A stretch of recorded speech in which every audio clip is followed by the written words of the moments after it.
Welcome back to Iron Fate Stories. How is your day going today? Today, we're diving once again into incredibly exciting and thrilling stories about bikers. If you enjoy the content, please like, share, and subscribe to get notified about the latest stories. Enjoy the show. The wind was cutting through the bus stop like it had teeth. A little girl stood under the flickering shelter light, arms wrapped around herself until her shoulders shook. She wasn't waiting for a ride. She was trying not to fall over. One bike rolled past, slow, exhaust rumbling low, then another, then 5 more. A small convoy coming back from a charity run. And then Ryder saw her. "Stop," he said into the helmet mic. The line of bikes eased down, brakes hissing, headlights swinging toward the shelter like spotlights. The girl didn't run. She stared at the pavement like it was safer than looking up. Ryder killed the engine and walked over with his palms open. "Hey, you okay?" Her eyes flicked up for a heartbeat, then down again. Her lashes were wet. Not from snow. From crying. Before we continue, tell us in the comments where you are watching this from. City, country, anywhere. I want to know how far this reaches because this happened on a street that looked ordinary until you noticed a kid freezing on it. Ryder crouched. "What's your name?" She hesitated, swallowing like her throat hurt. "Mila." "How old are you, Mila?" She held up 8 fingers, then paused and added one more. 9. 9 years old, in the dark, alone. "Where's your coat?" Ryder asked. Thin sweatshirt, no gloves, no hat, socks inside sneakers that were too big, soles peeling at the toes.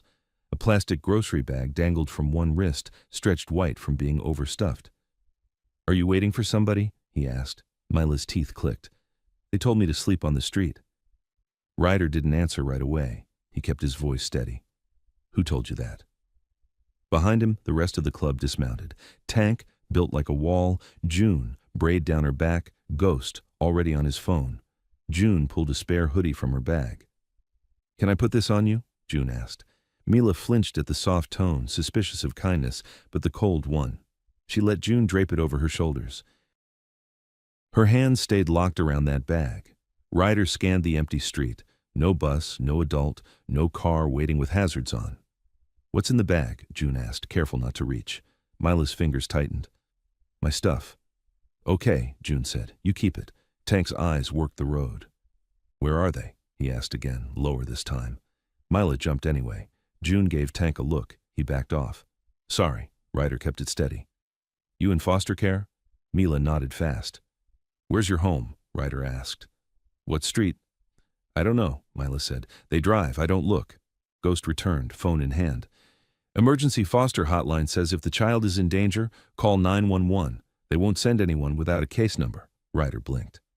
"A case number." Mila lifted her hand, fingers shaking. "I've been here 5. 5 what?" Ryder asked. Mila's voice came out thin. "Hours." June's face tightened. Tank's jaw popped once. Tank pulled a blanket from his saddlebag. June wrapped Mila up and checked her cheek with the back of her hand. Mila stayed still, wide-eyed, like she expected the warmth to come with a price. June crouched. "Mila, did you run away?" Mila's eyes flashed. "No." "Then why are you here?" June asked. Mila hugged the bag tighter. "They said go. They said if I come back they call police and say I steal." June's voice stayed soft. "Who said that?" Mila hesitated. "Ms. Karen. And her boyfriend." Tank exhaled through his nose, fighting himself. Ghost put 911 on speaker. The dispatcher asked questions, then said units were being sent and told them not to leave the child. Ryder looked at Mila's shaking knees in the open street behind her. "We're not leaving her," he said, "but she can't stay in this wind." June pointed toward the gas station across the road. 10 feet into the light, warmth, cameras. Mila tried to stand. Her knees wobbled. Ryder offered his hand again. Mila stared at his glove, then slipped her frozen fingers into it. They started toward the station. That's when a car turned the corner fast, headlights cutting across the shelter. Tires hissed as it slowed hard, like the driver had been searching. Mila's grip tightened until it hurt. "And there you are!" a woman's voice snapped. The door flew open. A woman climbed out, face set in irritation, not relief. Hair pulled tight, cheap coat. Her eyes went straight to Mila like she was a missing item that needed to be put back. Then she saw the bikes and the vests and her mouth twisted. "What is this?" she barked. "Why is my foster child with you people?" June stepped forward, still shielding Mila. "Ma'am, she's freezing. She's dramatic," the woman snapped. "Mila, get over here, now." Mila pressed into June's side. "No." Ryder kept his hands visible. "Are you Karen?" The woman's chin lifted. "Yes, Ms. Karen, and she's coming with me." "Do you have ID?" Ryder asked. Karen laughed sharp. "In the car. This is ridiculous. Hand her over." June didn't move. "We called 911. Karen's eyes widened a fraction, then narrowed. "Of course you did." Ryder stayed calm. "Why was she outside for 5 hours?" Karen's eyes darted to the shelter, to the road, like she was searching for a version of the night that sounded better. "Because she stormed out," she snapped. "Because she thinks rules don't apply to her." Karen's answer was instant, practiced. "She ran off. She throws fits. She's trying to get attention." Mila's voice cracked. "You said go." Karen snapped her head toward Mila. "I said cool off. Stop twisting my words." June's tone hardened. "Did you tell her to sleep on the street?" Karen scoffed. "No." Mila shook her head hard, tears spilling. "You said if I come back you call police and say I steal." Karen turned to Ryder, fast. "She did steal from me earlier. She's lying because she knows she's in trouble." June took a slow breath. "If she stole, you call the police. You don't throw her onto a street with no coat." Karen's voice sharpened. "I didn't throw her. I told her to go to her room. She refused. She pushed past me. She wanted this. She wants strangers to feel sorry for her." Mila shook her head hard. "You locked it." Karen froze for a split second, then snapped. "She's confused." Ryder's eyes didn't leave Karen. "Then let the officer sort it out. Step back and wait." Karen pulled out her phone, jabbing at the screen with shaking fingers. "Fine. I'm calling my caseworker right now." It rang, went to voicemail. Karen hit redial like anger could force someone to answer. "They know me," she said, too loud. "They know I'm a good home." Ghost spoke, calm. "You left a 9-year-old outside for 5 hours. That's not a good home." Karen's head whipped toward him. "Shut up!" Ghost's phone stayed up, recording. Karen noticed and hated it. "Turn that off," Karen hissed. "No," Ghost said. Karen forced a fake laugh. "Wow, bikers filming foster kids." Ryder didn't bite. "Mila, do you want to go with Ms. Karen?" Mila's head snapped side to side. "No." It wasn't hesitation. It was fear. Karen's voice went cold. "You don't know what she's like." June looked at the blanket, the gloves swallowing Mila's hands, the bag she refused to release. "We know what she's like right now," June said. "She's cold and terrified." Karen stepped forward. "Mila, get in the car." Tank moved a half step, and the space in front of Mila disappeared. Karen stopped short and glared up at him. "You can't keep her. That's kidnapping." "Nobody's keeping her," Ryder said. "We're keeping her safe until officers arrive." Karen pointed at Ryder, shaking with anger. "I have paperwork. I have people who will ruin you for this." Ryder nodded once. "Then your people can explain why a 9-year-old ended up at a bus stop without a coat." Karen's eyes flicked to Mila's bag. "Give me that," she snapped, reaching for it. Mila recoiled, hugging it to her chest. June shifted, blocking the grab without touching Karen. "Don't." Karen's face tightened. "She doesn't need that. It's junk. She's manipulating you," Mila whispered, shaking. "It's mine." Ryder's voice dropped lower. "Step back." Karen didn't. She leaned in again, fast, trying to snatch the bag, then the sleeve. Anything she could grab before the police showed up. Tank slid forward like a wall closing. Karen's arm shot past him anyway, fingertips grazing Mila's sweatshirt. And Mila screamed, "Don't!" Mila's scream ripped through the night so sharply that even the traffic on the far lane seemed to slow. Karen's hand froze in midair, like she'd been caught doing something she couldn't explain. For a second, her face flashed with something ugly. Then she snapped it back into outrage. "See?" she barked, loud enough for the whole gas station to hear. "She does this. She's hysterical. She's trying to make me look like a monster." June didn't let go of Mila. She shifted her body so Mila was behind her, blanket wrapped tight, little hands still crushed around that plastic bag like it was the only thing in the world that belonged to her. Tank's voice stayed low. "You reach for her again, and you're going to have a different kind of problem." Karen pointed at him. "Threatening me? Great, perfect. I'm calling the police and telling them you're intimidating me." Ghost lifted his phone. "Already called, already recording." and the gas station has cameras. Karen's eyes flicked toward the building like she'd forgotten the world could store receipts. Before we go any further, drop a comment. Where are you watching this from? Because this isn't some far-off nightmare story. This was a normal road, a normal bus stop, and a kid was left to freeze on it like she didn't count. The first police cruiser rolled in a minute later, lights washing the pavement red and blue. Another followed, slower, positioning at an angle like the officers were preparing for trouble the moment they saw the bikes. Ryder stepped forward before anyone could start talking over anyone else. Calm. Hands out, no sudden moves. "Officer," he said, "we found her alone. She says she was told to sleep on the street. We called 911. She's 9. Karen snapped in before the officer even fully got out.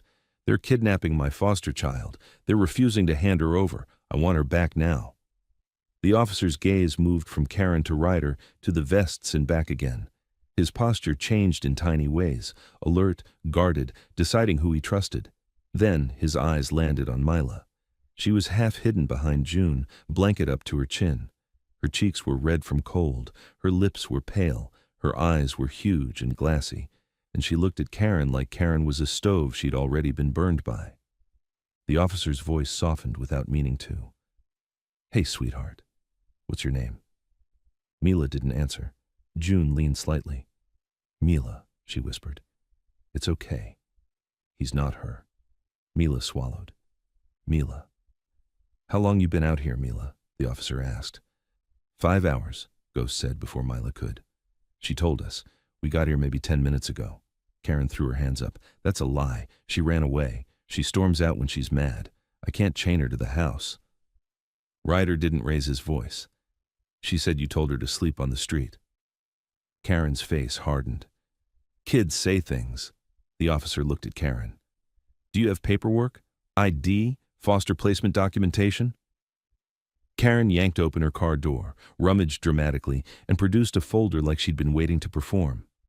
"Here, there. She's placed with me. She's mine." June's jaw tightened at the word. The officer took the folder, flipped through it, then looked back at Mila. "Mila, do you want to go with Ms. Karen tonight?" Mila shook her head so hard her hair slapped her cheeks. "No," Karen's voice went brittle. "Mila, don't you start. Don't you—" "Ma'am," the officer cut in, tone warning. "Step back." Karen stared at him like she couldn't believe she'd been corrected. The second officer moved toward June and Mila. "Can I talk to her?" June didn't move. "Talk, yes. Touch, no." The officer bristled. "Ma'am," Ryder stepped in, not aggressive, just present. "She's scared. Ask her questions from right there." The first officer's eyes flicked to Ryder, then to June, then to Mila again, and he made a decision. "Fine. Miss June, right? You stay. But everyone else give space." Tank and Ghost backed off 2 steps. Ryder stayed near but not hovering. Karen didn't back off until the officer looked at her hard enough that she finally took one angry step away. The officer crouched at Mila's level. "Mila, I'm not here to get you in trouble. I'm here to make sure you're safe. Were you hurt tonight?" Mila hesitated, eyes on June's sleeve. Then, very slowly, she lifted one wrist. Under the blanket on her arm, faint yellow-green bruises peeked out, old enough to be healing, new enough to still look sore. June's breath caught. Ryder's stomach tightened. Karen saw it too. Her face went blank for a split second, then she snapped, "She bruises easy. She throws herself around when she tantrums. She's always trying to blame someone." Mila flinched like Karen's voice was a slap. The officer straightened, and his whole attitude changed. Not fully, still cautious, but the automatic assumption that Karen was the responsible adult started cracking. "Dispatch," he said into his radio. "I need CPS on call, now, and EMS. Child possible exposure, possible injury." Karen exploded. "Excuse me, what are you doing? She's fine, you can't—" "Ma'am," the officer said, sharper this time, "you're going to lower your voice or I'm going to have you sit in the back of my cruiser while we figure this out." Karen stared, mouth open, like the word no had never been spoken to her before. June adjusted the blanket around Mila. "You're doing good," she whispered. Mila's fingers were numb, but she still refused to let go of the plastic bag. She kept it pinned to her chest, the thin handles cutting into her knuckles. "What's in the bag, Mila?" the second officer asked, more gently now. Mila's chin trembled. "My clothes, my book, my paper." "What paper?" Ryder asked. Mila looked at him, then down. "The paper says my name, so if they take me, I can show I'm me." June stared at her. "Who told you that?" Mila swallowed. "A lady. Before. She said if I don't have paper, people say I'm lying." Ryder's eyes flicked to Karen. "How many placements has she had?" Karen's voice came fast, defensive. "I don't know. It doesn't matter." It mattered. The first officer turned back to Karen. "Who's her caseworker?" Karen rattled off a name like a password. Ghost repeated it quietly into his phone, recording like he was memorizing it for later. The officer radioed dispatch again. "Try the caseworker, then the supervisor. I need someone on call who can authorize emergency placement." Karen snorted. "They'll tell you to bring her home." Mila made a tiny sound in her throat, almost a whimper. She pressed closer to June. June kept her voice low. "Mila, has she ever locked you out before?" Mila's head dipped, a nod so small it was almost invisible. Karen snapped, "No, no, she's lying!" Ryder watched Mila's face, not Karen's. "How many times, Mila?" Mila whispered, barely audible. "2." June swallowed hard. "What happened?" Mila's eyes shined.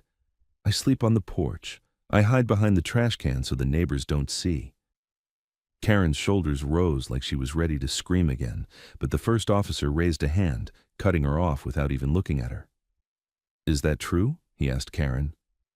Karen laughed, loud and fake. "Absolutely not. She's making stories because she wants attention from this." She waved at the bikes like they were a circus. Tank's voice stayed quiet, but it carried. If she wanted attention, she'd be yelling, "She's trying to disappear." For the first time, Karen didn't have a comeback immediately. A paramedic unit pulled in, doors slamming, boots hitting pavement. A woman with a medical bag approached, eyes scanning the child first. "Hi," the medic said to Mila. "I'm going to check you, okay? Just to make sure you're warm enough." Mila's body stiffened. June leaned close. "She's safe," she whispered. "I'm right here." The medic crouched and took Mila's temperature, checked her hands. "She's cold," she said to the officers. "Not hypothermic yet, but she's been out too long. She needs warming, food, and a safer environment than a sidewalk." Karen crossed her arms. "She eats plenty. She's dramatic." The medic glanced up at Karen, expression flat. "Kids don't get dramatic when they're safe." That sentence landed heavy. The first officer stepped away to hear his radio better. June could hear scraps of the conversation, dispatch struggling to reach the caseworker, voicemail after voicemail. The after-hours CPS number was answering, but putting them on hold. On hold. While a child stood shivering in a blanket on a gas station sidewalk, Ryder's voice stayed controlled, but anger sat underneath it like a live wire. "So what happens if they don't answer?" The officer rubbed his forehead. "We do what we can. If CPS doesn't pick up, technically she goes back to her legal placement unless there's immediate cause to remove." June's throat tightened. Immediate cause? She was abandoned. The officer's eyes flicked to Mila's bruises. "I'm documenting, but I need authorization." Karen's smile came back thin and sharp. "See? She comes with me." Mila's knees trembled. Ryder turned to Mila, voice gentle again. "Mila, I need you to tell the officer the truth. Why were you told to leave?" Mila looked like she wanted to fold into herself. June squeezed her shoulder. "Just one sentence," she murmured. "Only what you can." Mila's lips moved, but no sound came out. Then she forced it out like it hurt. "Because I said I would tell." Ryder's eyes narrowed. "Tell what?" Mila's gaze snapped to Karen, and terror slammed into her so hard she visibly recoiled. Karen's voice went icy. "Mila, don't." The first officer's head lifted. "Ma'am, stop talking." Karen didn't stop. She leaned forward, eyes burning. "She is confused. She hears things on TV. She makes things up." Mila whispered, shaking. "I heard you say..." Karen's hand clenched into a fist at her side. June saw it. Ryder saw it. The officer saw it. The first officer stepped between Karen and Mila like he was moving on instinct now. "That's enough." Karen's eyes flashed. "You can't keep her from me." The officer's voice turned hard. "Watch me." He turned back to Mila. "Mila, who are you going to tell? Your caseworker?" Mila nodded, tears slipping down her cheeks. She don't answer. Karen laughed sharp. Because she calls nonstop and lies. Mila shook her head. I called once. Ryder's voice dropped. What were you going to tell, Mila? Mila's breath hitched. Her fingers crushed the plastic bag so tight it crinkled like a warning. I heard her boyfriend say, Mila started, then stopped. Her eyes widened like she'd just realized what saying it out loud could do. Say what? June asked, barely breathing. Mila swallowed again, and her voice came out like a thread. He said, if I talk, he'll put me back where I came from. And nobody will. A crackle burst from the officer's radio. Unit 12, dispatch said. We have a supervisor on the line. CPS is advising return to placement tonight. They say there's no removal order active. Karen's mouth curled into a smile that didn't reach her eyes. The officer stared at his radio like it had insulted him. June's grip on Mila tightened. Ryder looked from the officer to Karen, then down at Mila's terrified face. The officer took a breath, squared his shoulders, and stepped toward June. Ma'am, he said, voice heavy, I need you to hand the child to the foster parent. Mila's body went rigid. June didn't move, and Mila's frozen fingers slipped off June's sleeve as the officer reached in. June didn't step aside. She didn't raise her voice either. She just tightened the blanket around Mila and stayed planted. Officer, Ryder said, steady, you heard the medic. She needs warming and an evaluation. Escort us to the ER. She can't go anywhere she's terrified to go. Karen snapped a laugh. He's not a doctor. He's a biker. The medic straightened. She's been exposed for hours. I'm recommending transport. The first officer hesitated, hand still half extended toward Mila. His radio crackled again. Return to placement, no removal order. If you've ever watched adults argue about what a child is allowed to feel, drop a comment and tell us where you're watching from. Because this is what it looks like when policy stands between a kid and basic safety. Ma'am, the officer said to Karen, a hospital isn't me taking her away. It's medical care. Karen's face pinched. She needs discipline. Mila pressed her forehead into June's jacket like she wanted to disappear. The officer looked at the bruises, then at Mila's shaking hands, and made the call. EMS will transport, he said. I'm following. You can follow in your car, ma'am. You will not touch her right now. Karen's mouth dropped open. What? You heard me. Step back. Karen yanked out her phone and stabbed a contact. Fine. We'll do it this way. June moved with Mila toward the ambulance. One handle of Mila's bag tore, spilling thin shirts, a worn paperback, a clear sleeve with a folded paper inside. Mila lunged. My paper! June caught it and slid it back into Mila's hands. Safe. I've got you. Tank walked beside them like a shadow. Ghost filmed low. Cruiser lights. The shelter timestamp still glowing on his screen. Karen's plate when she turned away. Ryder kept his hands open, calm, the way you handle a frightened animal. No sudden moves, no corners. The ambulance doors shut. Mila vanished behind tinted glass. June stayed inside. The medic allowed it after one look at Mila's panic. The ambulance pulled out. The cruiser followed. The bikes rolled behind, escorting. The hospital was all fluorescent light and cold air. A triage nurse took one look at Mila and said, Room 3, now. Karen marched in behind them, already loud. I'm her foster mother. She's coming with me. A security guard drifted closer. The officer cut Karen off at the hallway. You can wait here. Karen's nostrils flared. I have rights. You have instructions. Sit. Inside room 3, warm packs were pressed into Mila's palms. The nurse asked her name, her age, if she'd eaten. Mila answered in whispers until she heard Karen's voice in the hall. Then she shut down, eyes fixed on the floor tiles like they were the only safe place to look. June stayed at the side of the bed, not touching unless Mila leaned into her first. You're not in trouble, June murmured. Nobody's allowed to yell at you in here. Mila's lips trembled. She'll be mad. June kept her voice low. Let her be mad. In the waiting area, the officer took Ryder's statement while Tank watched the doors, and Ghost quietly texted the club's old contact list. People who knew courtrooms, not back alleys. One reply came fast. Call me now. Ryder didn't move, but his jaw set. Ryder gave times, locations, exact words like he was building a wall out of facts. A social worker badge appeared like it had been summoned. She spoke to the medic, saw the bruises, then looked at the officer. CPS responding? They advised return, he said, voice tight. The social worker stared at him. With bruising and exposure? Over the phone, I'm pushing back. She turned on her heel and made her own call, voice clipped, professional, the kind that didn't ask permission. A minute later, she was speaking into the receiver like she'd caught someone stealing. Yes, I'm filing a report. Yes, tonight. Yes, I want the on-call supervisor. Put it in the notes that the child expressed fear of the placement. Karen tried to insert herself, sliding closer with a stiff smile. She's dramatic. She bruises easy. She makes up stories. The social worker didn't even look at her. Then you won't mind an exam. Karen's smile twitched. The officer's radio crackled again, and he stepped aside to listen. Ryder caught the words anyway. Return. No emergency removal. Document and release. Ryder watched the officer's face. The man wasn't comfortable with what he was being told, and that was the only reason the night hadn't already ended badly. Karen saw it too. She stood up, confidence coming back like a tide. See? They'll tell you. Bring her to the car. Let's go. From inside room 3, Mila's small voice cut through the door.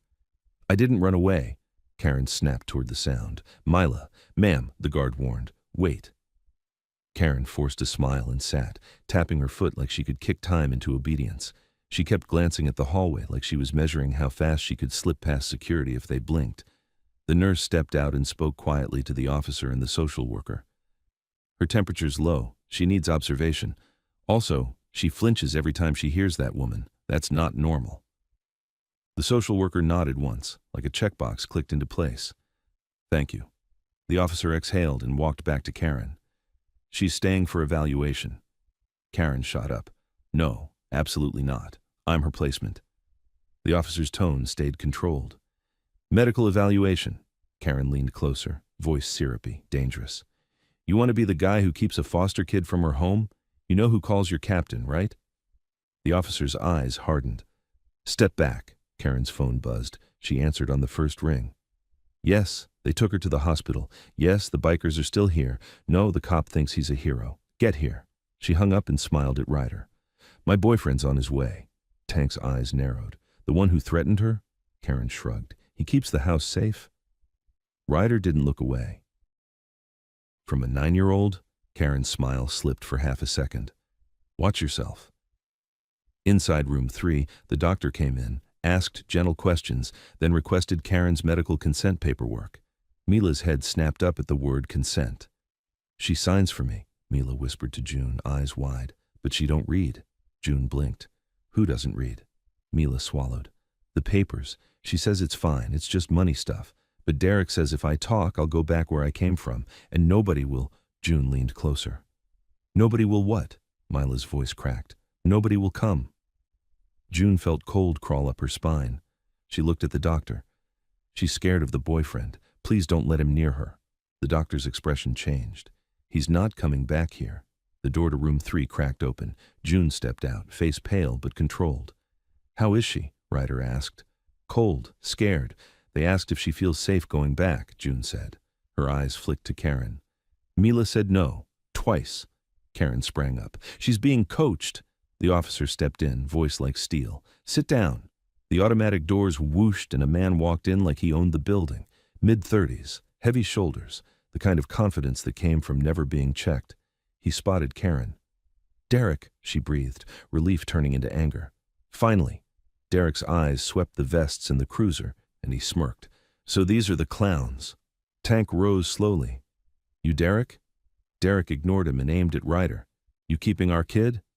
She's being evaluated, Ryder said. She was found abandoned. Derek laughed and headed for the hallway like rules didn't apply. The guard moved. Sir, you can't go back there. Derek didn't stop. Watch me. The officer caught his arm. Step back. Don't touch me, Derek said, yanking free hard enough to make the officer stumble. Everything went still. The officer recovered and his voice dropped. Hands behind your back. Derek blinked. You serious? Now, Karen shouted. He didn't do anything.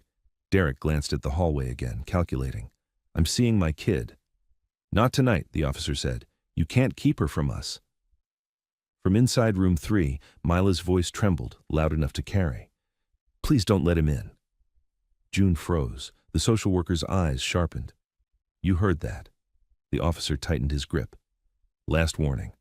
Derek's smile dropped. His voice went low. She doesn't get to decide. He shoved the officer's shoulder, hard enough to jolt the badge. The officer moved instantly, hooking Derek's elbow, twisting him away from the hallway, and the handcuffs flashed silver under the fluorescent lights. Derek cursed, trying to wrench free, and the officer drove him down toward the tile.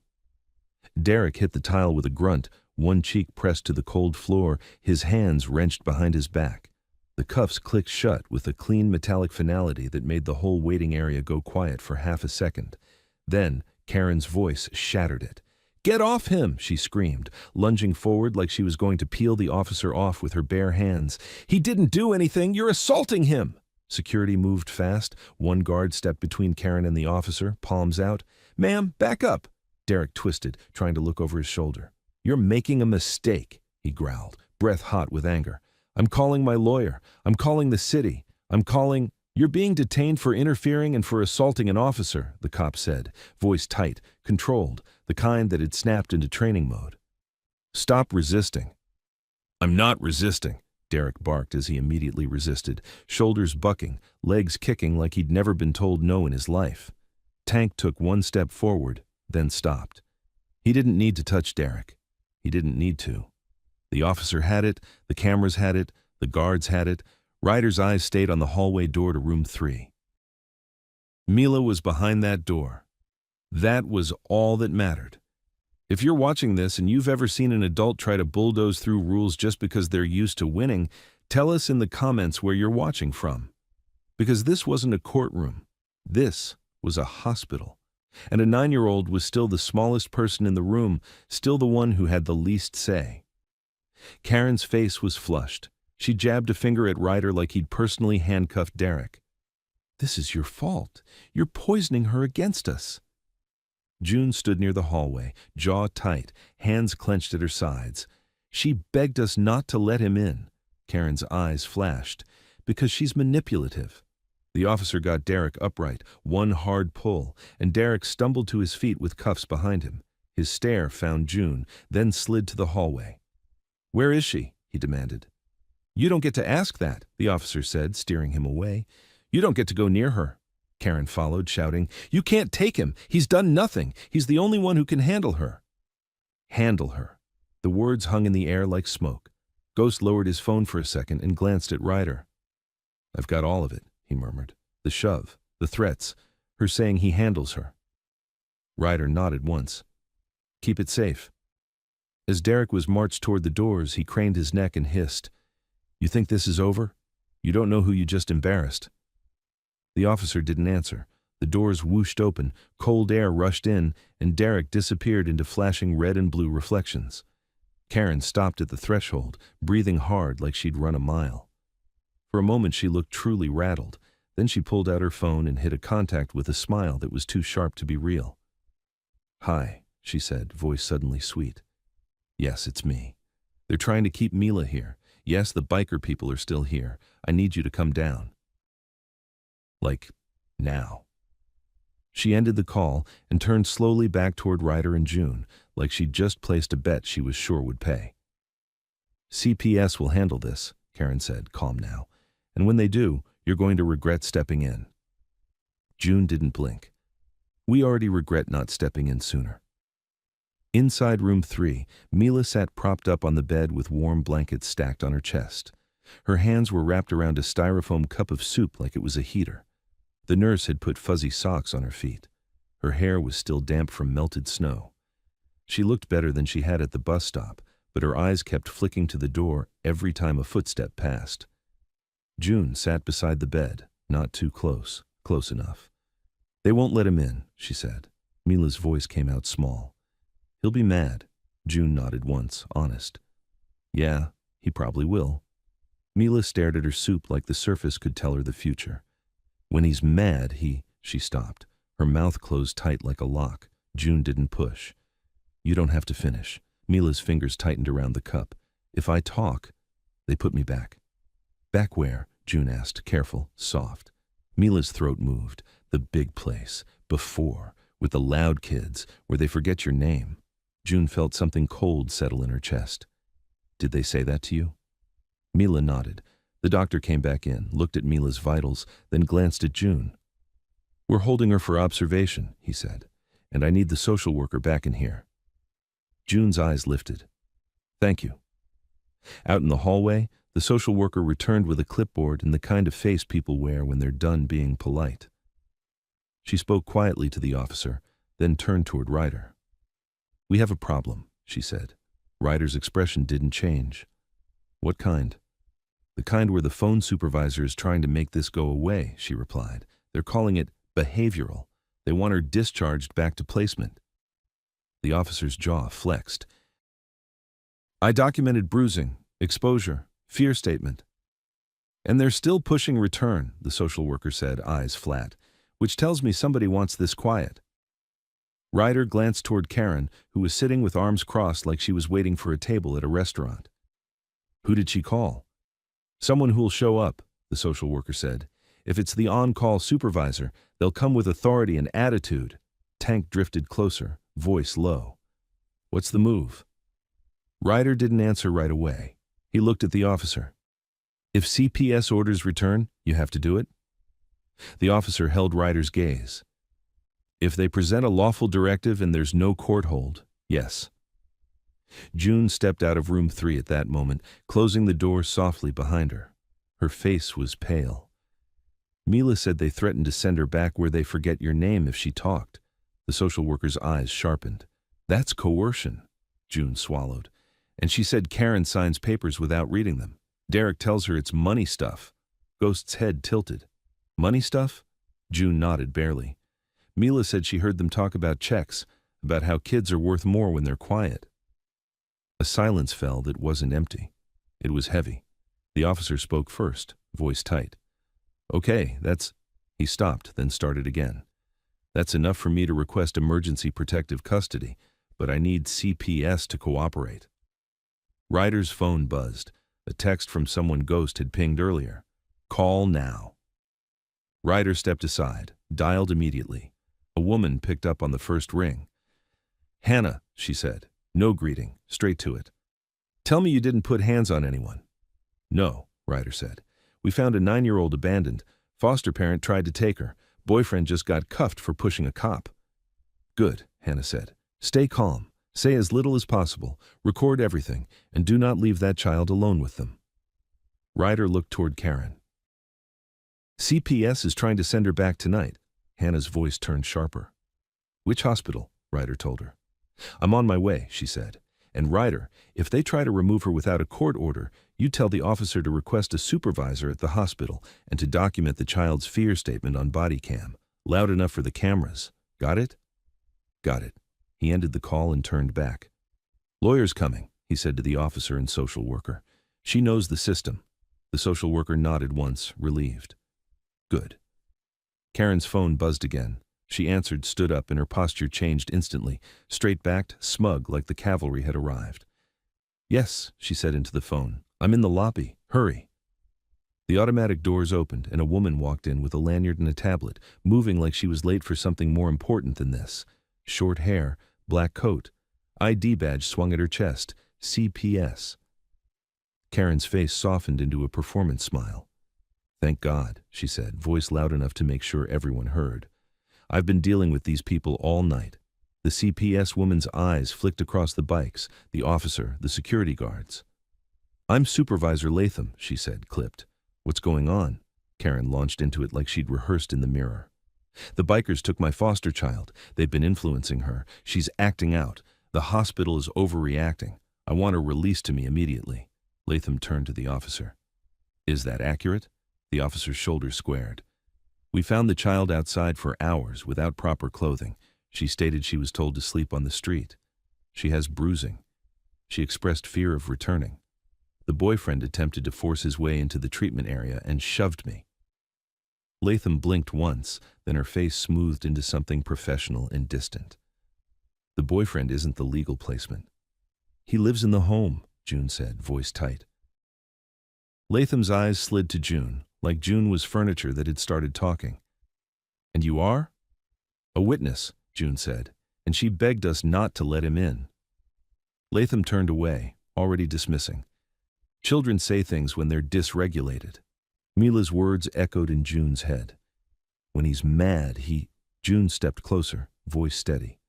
She wasn't dysregulated. She was freezing. Karen jumped in. She throws fits to get her way. Ryder watched Latham's eyes. Not soft, not curious, not even cautious. Just tired. Like this was paperwork. Latham tapped on her tablet. The directive from on-call was return to placement, she said. Unless there is an active removal order, the child goes back. The social worker stepped in. Medical is holding her for observation. And when she's cleared, Latham said without missing a beat, she returns to placement. The officer's voice tightened. She stated she doesn't feel safe. Latham didn't look at him when she answered. Fear statements are noted. They don't automatically override placement. June's hands curled into fists. So a child can be left outside in the cold and you still send her back? Latham's eyes finally lifted. Ma'am, you're not part of this process. Ryder's voice stayed calm, but it cut. She's part of what happened. Latham's mouth thinned. I'm not here to debate feelings. I'm here to follow policy. Tank's chest rose slowly. Policy left her at a bus stop. Karen's smile widened, satisfied that the room was heating up in exactly the way she wanted. Take her, she said to Latham. This has gone on long enough. Latham stepped toward the hallway door to room 3. The guard moved automatically. You can't go back there without authorization. Latham held up her badge. I have authorization. The guard glanced at the officer. The officer hesitated, just a flicker. June moved before anyone could stop her, stepping between Latham and the hallway. You are not walking into that room and telling her she's going back with Karen. Latham's eyes narrowed. Move. June didn't. Not without a court order. Karen snapped. Who do you think you are? June's voice didn't shake. Someone who heard a child say, please don't let him in. Latham turned to the officer, impatience rising. Remove her from the hallway. The officer's face hardened. No. Latham blinked. Excuse me? I'm not removing a witness, the officer said, and I'm not sending a child back tonight without documenting everything properly. Latham's tone sharpened. Officer, this is not your decision. The officer looked at her. Then put it in writing, on camera, that you're ordering return tonight after abandonment, bruising, and a fear statement. Karen's smile faltered. Latham's fingers tightened around her tablet. Fine, she said, cold. I'll put it in the file. She stepped around June anyway, trying to angle for the door. And right then, the automatic doors whooshed again. A woman walked in, fast, purposeful, dark blazer, no hesitation in her stride. She didn't look at the bikes like they were a threat. She looked at the badge on Latham's chest like it was a target. Hannah Cole, she said, voice clear. Attorney. Who's trying to discharge a child back to a placement she just fled from in freezing weather? Ryder exhaled once, almost silent. Latham's face tightened. This is a confidential matter. Hannah didn't slow. Then you should have kept it confidential by not leaving a child at a bus stop. Karen snapped. She's here to cause trouble. Hannah's eyes flicked to Karen like Karen was a stain. Ma'am, don't talk to me. Karen's mouth fell open. Hannah turned to the officer. Do you have body cam footage from the encounter, the shove, the child's fear statement? Yes, the officer said. Good, Hannah replied. Then she faced Latham again. If you remove that child tonight without a court order, after a documented fear statement and potential neglect, I will file an emergency petition before sunrise and request an injunction against your agency and that placement, and I'll subpoena your call logs while I'm at it. Latham's eyes narrowed. You can't threaten. I can promise, Hannah said, calm as a blade. Karen's hands shook as she grabbed Latham's sleeve. She has to come home. She has to. You said... Hannah's head turned slightly. You said what? Karen froze. Latham yanked her sleeve away, suddenly careful. We're done here, she said, to no one in particular. Then, louder, to the officer. I'm instructing you to stand down and allow release to placement once cleared. Hannah held out her hand. Put that instruction in writing, right now. Sign it. Latham's jaw flexed. I don't need to sign anything for you. Hannah stepped closer. Then you don't remove her. The hallway door to room 3 opened a crack. June saw Mila's face in the gap, small, pale, eyes wide with fear because she could hear voices rising. Mila whispered, barely audible. June. June turned instantly, softening. I'm here. Mila's gaze flicked past June's shoulder to Karen. Karen's eyes locked on her like a hook. Mila recoiled, trembling, and the door started to close. But Karen surged forward in a sudden burst, slipping past the arguing adults like a predator through tall grass, and shoved her hand into the narrowing gap. "Don't!" Mila screamed, and the door swung wider as Karen forced it, stepping into the room before anyone could grab her. Karen's hand wedged into the crack of the door like a crowbar. The hinges squealed, the latch gave, and suddenly she was inside room 3, moving fast, too fast for someone who was just worried. "Mila," she hissed, voice tight and low, like she didn't want the hallway hearing what she was really saying. "You're coming with me." "Right now." Mila shrank back against the pillows, blanket up to her chin, eyes wild. She looked at June like a drowning person looks at the surface. June lunged between them. "Get out!" Karen didn't even look at June. Her eyes locked on the plastic bag in Mila's lap.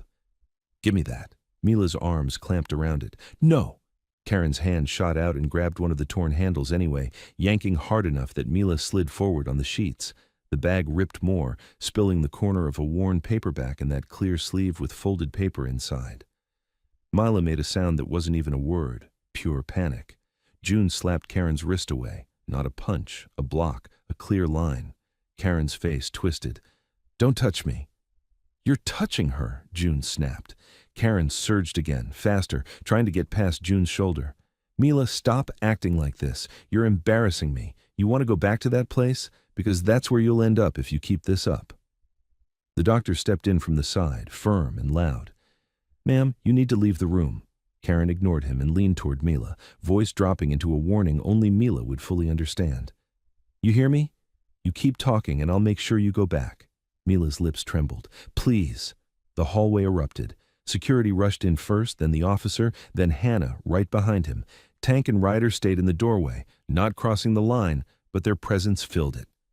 "Ma'am," the officer barked, "step away from the child, now!"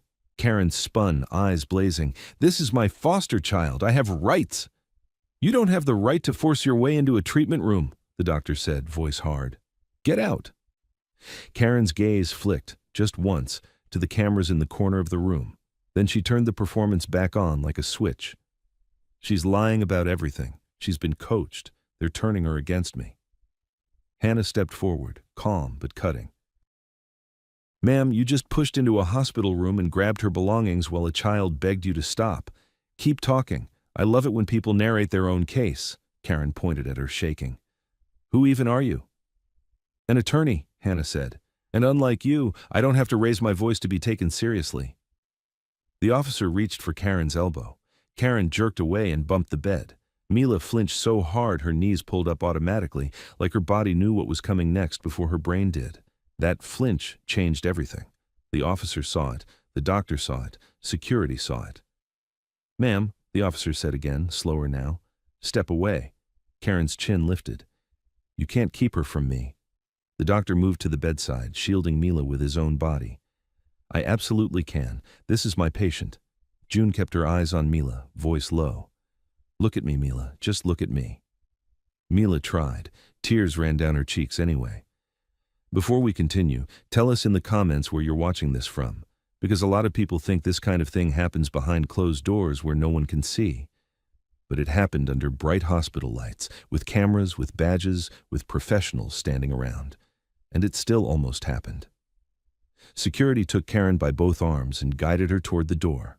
Karen dug her heels in. "Let go of me. You have no idea what she's like." Hannah stepped closer. "The only thing we need to know is what she's like when you're near her, and we just saw it." Karen's eyes snapped to Mila one last time, and her voice went low again, venom under the sweetness. "You're going to regret this." Mila sobbed into the blanket. The officer's voice turned sharp. "That's a threat. Keep going." Karen's mouth tightened. She stopped talking, but her eyes didn't. Security pushed her out of the room. The officer followed, stopping at the threshold long enough to look back at the doctor.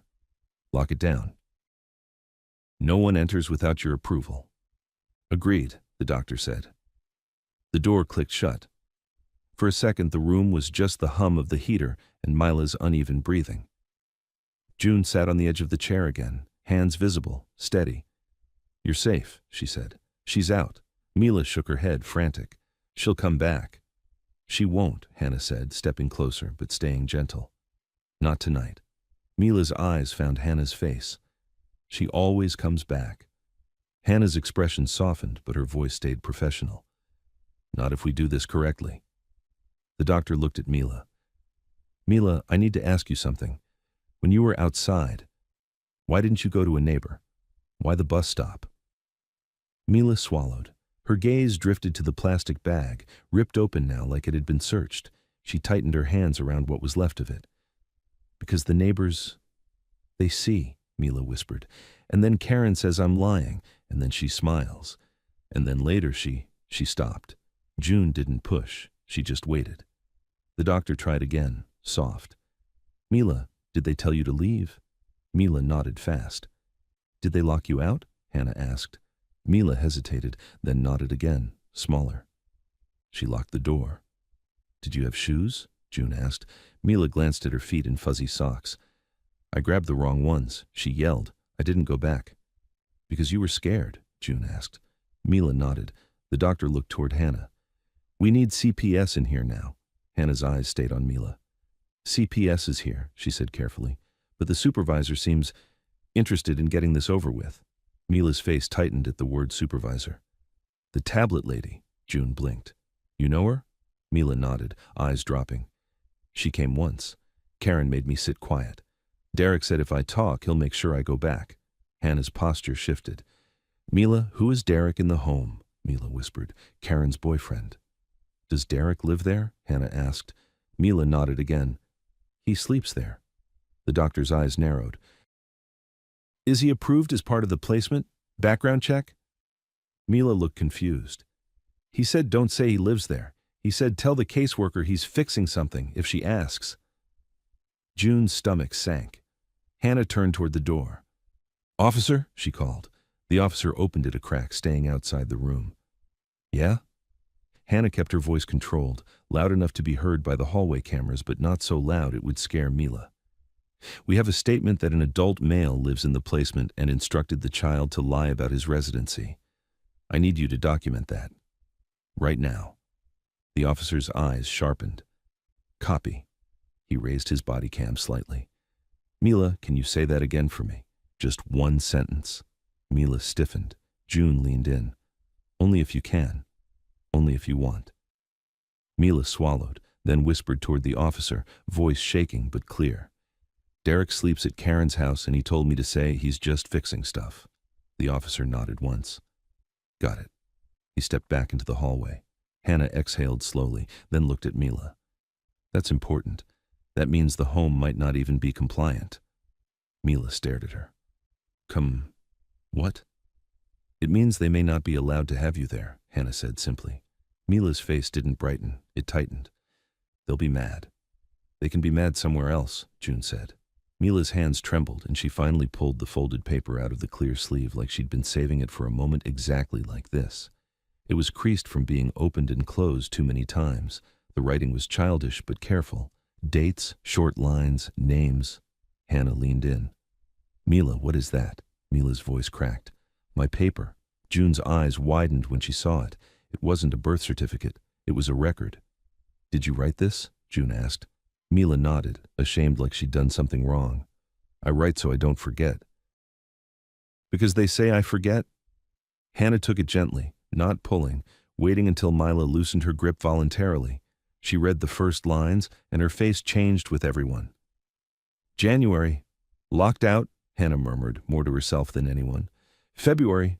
No dinner. March. Derek mad. The doctor leaned closer, reading over her shoulder. This is a log. Mila stared at the blanket. If I tell, they say I make it up, but if I write, it's real. June's throat tightened. It's real. Hannah flipped the page and stopped. Her finger froze on a line. June saw it too. A sentence Mila had written in shaky letters. Karen said the check is bigger when I take the medicine. June's voice came out flat. What medicine? Mila's eyes flicked up, scared. The sleepy one. The doctor's expression turned hard. Were you prescribed medication? Mila shrugged. Karen says I need it. She says I'm bad without it. Hannah looked at the doctor. You need to run a tox screen. Already thinking it, the doctor said. Mila's voice got smaller. When I take it, I can't wake up fast. Karen likes that. June's hand covered her own mouth for half a second, then dropped. Mila. Mila wiped her face with the blanket. Derek says, quiet kids are worth more. He said that. Hannah's eyes narrowed. Worth more how? Mila swallowed. Checks. The room went still again, but this time it was the kind of stillness that precedes action. Not fear. Decision. The doctor turned and walked to the door, opened it wider. Nurse, he called into the hallway, I want a full panel, and I want the social worker in here now. Also, no visitors, no exceptions. The nurse nodded and moved. Hannah folded Mila's paper carefully and handed it back to her. Keep it, she said. It's yours, but I'm going to photograph it with your permission. Mila hesitated. June leaned in. That doesn't take it away. It just makes a copy. Mila nodded slowly. Okay. Hannah pulled out her phone and took photos, one page at a time, careful to include timestamps and the hospital room number in the frame. Outside, raised voices bled through the door, Karen arguing, Supervisor Latham insisting, the officer refusing to be bulldozed. Then, the door opened again. The social worker stepped in, face tight, and the CPS supervisor stepped in behind her like she owned the air. Latham's eyes swept the room, landed on Mila, then snapped to Hannah. You're interfering with an active case. Hannah didn't move. I'm preventing an unsafe discharge. Latham's voice was clipped. The placement is legal. The doctor cut in. Not in my building, not tonight. This child is under medical hold. Latham's jaw flexed. Medical hold is not custody. Hannah raised Mila's paper slightly, not waving it, just making sure it was seen.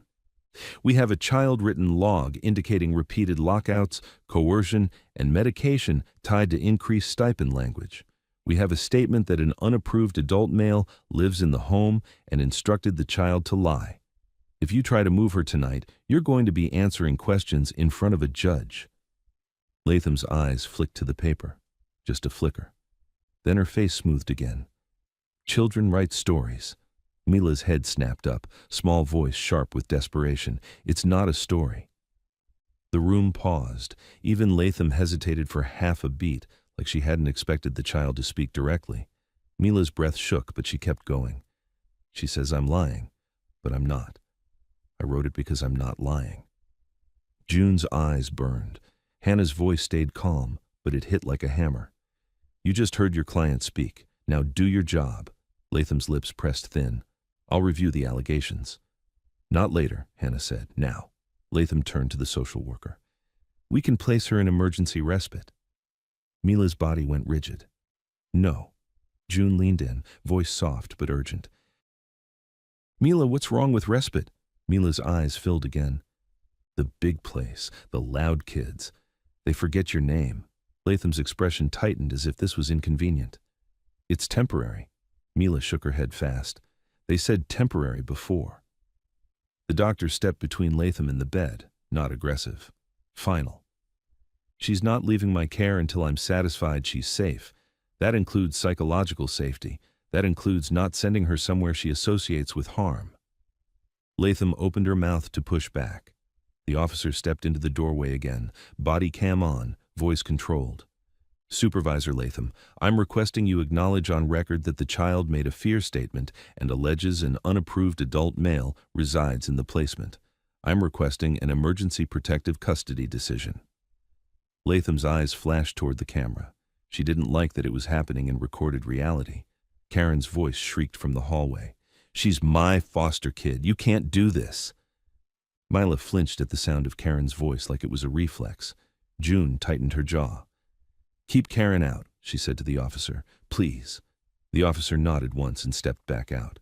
Latham took a breath and leaned toward Hannah, voice low, angry and controlled. You're making this bigger than it needs to be. Hannah leaned in right back, equally low. No, you've been making it smaller than it is. Latham straightened and looked at the doctor.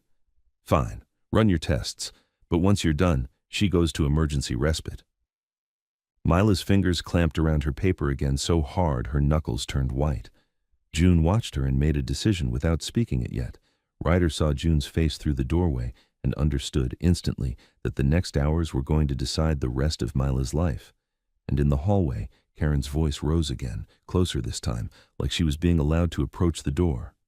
"Open it," Karen demanded. "She needs to see me," Mila whispered, barely audible. "Please don't let her." Karen's voice kept coming from the hallway, sharp and insistent, like if she repeated the demand enough times the door would unlock itself. "Open it. She needs to see me. This is abuse. You're isolating her from her family." Mila's shoulders rose to her ears. She squeezed her paper so tight the creases went white. June stood up slowly, putting herself between Mila and the sound. "You don't have to answer her," she said low. "You don't have to do anything you don't want to." Mila's eyes flicked to the door, then to June. "She'll say I'm bad." June's jaw tightened. "Then she's going to say it somewhere that isn't near you." In the hallway, the officer's voice cut through Karen's like a lid snapping shut. "Ma'am, you're done for the night. If you approach this door again, you're leaving the building." "I'm not leaving," Karen snapped. "I have a supervisor right here." Supervisor Latham answered with tired impatience, like she'd already decided the outcome and just wanted everyone to stop making noise. "Officer, I have authority. Let me do my job." The doctor stepped closer to the door, voice calm but immovable. "Your job doesn't override my medical hold." Latham's reply came instantly. "Medical holds are for medical necessity." "And she has medical necessity," the doctor said. "Exposure, trauma response, suspected inappropriate medication." That last word hit the hall like a dropped glass. Mila whispered, barely audible. "The sleepy one." Hannah crouched so she was level with her. "Mila, I need you to focus on me for 1 second. You're not in trouble. Do you know the name of the medicine?" Mila shook her head, eyes shiny. "It's in a bottle. Karen keeps it high." "How often did she give it to you?" Hannah asked. Mila hesitated, then held up fingers and lowered them again like she didn't want to count. "When she's mad. When Derek's mad. When people come." June's throat tightened. "When people come?" Mila nodded. "So I don't talk." Hannah's expression didn't change, but her voice sharpened with purpose. "Doctor, we need the talk screen and a medication reconciliation. If the bottle shows up, we photograph it before anyone touches it." The doctor nodded once, already moving. "Nurse, draw blood and urine. Full panel. Mark it urgent." In the hallway, Karen's tone shifted. Too bright, too performative. "This is ridiculous. She has a prescription. She needs it. She has issues." If you're watching and you've ever seen someone use the word issues like a weapon to explain away cruelty, tell us in the comments where you're watching from. Because in this moment, everyone in that building could feel the difference between a kid who needs help and adults who need control. The door cracked open just enough for the nurse to slip in with a tray. Mila stiffened when she saw the needle. June noticed instantly. "You can hold my sleeve," she told Mila, offering her arm. Mila grabbed it like a lifeline. The nurse kept her voice gentle. "Small pinch, okay? Then it's done." Mila squeezed her eyes shut. She didn't cry out. She just held her breath like she'd learned long ago that making noise made things worse. Hannah watched the nurse label the vials with a seriousness that wasn't for show. Date, time, patient ID, chain of custody. She glanced at the doctor. "I want this treated like evidence," she said. "It is," the doctor replied. "Mandatory report is already in progress." Outside, the argument escalated. Latham's voice. "I'm instructing you to allow me access to interview the child alone." The officer's voice. "Not without a hospital advocate present. She's under medical hold and she's terrified." Karen's voice. "She needs to be alone. They're influencing her." Hannah's head lifted. "June," she said quietly. "Stay with Mila." Then she stepped into the hallway. The moment she appeared, the air changed. Latham's eyes snapped to her like she was the one problem she couldn't tap away on a tablet. "You're obstructing," Latham said, clipped. Hannah didn't raise her voice. She didn't have to. "You just tried to force your way into a treatment room while a foster parent physically pushed through a door toward a frightened child," she said. "That's on camera. Now, if you want to interview Mila, we do it properly, recorded, with a neutral advocate, and with the child's consent." Latham's jaw flexed. "Children don't consent to interviews in active cases." They do when the environment is coercive, Hannah replied, and your own policy doesn't allow isolating a child in the presence of an alleged caregiver who just threatened her. You know that, which is why you're trying to rush. Karen stepped forward, eyes bright with anger. She's lying. She's always lying. She writes little notes and makes stories. Hannah turned to Karen slowly. You don't get to call it a story when a child writes it to survive you. Karen's face twisted. Excuse me? The officer shifted between them. Ma'am, back up. Latham lifted her badge slightly, like it was a shield. Officer, my directive stands. Once the child is medically cleared, she returns to placement or emergency respite. Hannah nodded once. Then we're going to get an emergency judge involved. Latham's eyes narrowed. It's the middle of the night. Hannah's gaze held. Family court has on-call procedures for emergency protection when there's imminent risk. You know that too. Karen scoffed. You think a judge is going to listen to bikers? Hannah didn't look at her. A judge is going to listen to a doctor, a police report, and lab results. If those lab results show sedatives in a child who has no verified prescription, your placement becomes a crime scene. Karen's smile faltered just for a second. Then she snapped it back into place. There's a prescription. Great, Hannah said. Produce it. Karen's eyes darted. It's at home. Then no medicine? Hannah said. And no discharge. Latham's voice went sharper. You are escalating unnecessarily. Hannah leaned in slightly. You're minimizing unnecessarily. Tank and Ryder stayed back, letting Hannah work, but they watched everything. Tank watched Karen's hands.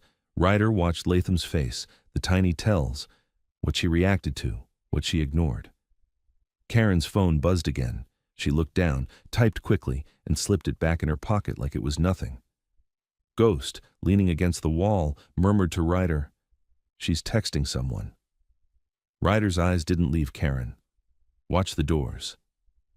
5 minutes later, the automatic doors whooshed, and a man in a hoodie walked in carrying a brown paper bag like he'd been sent on an errand.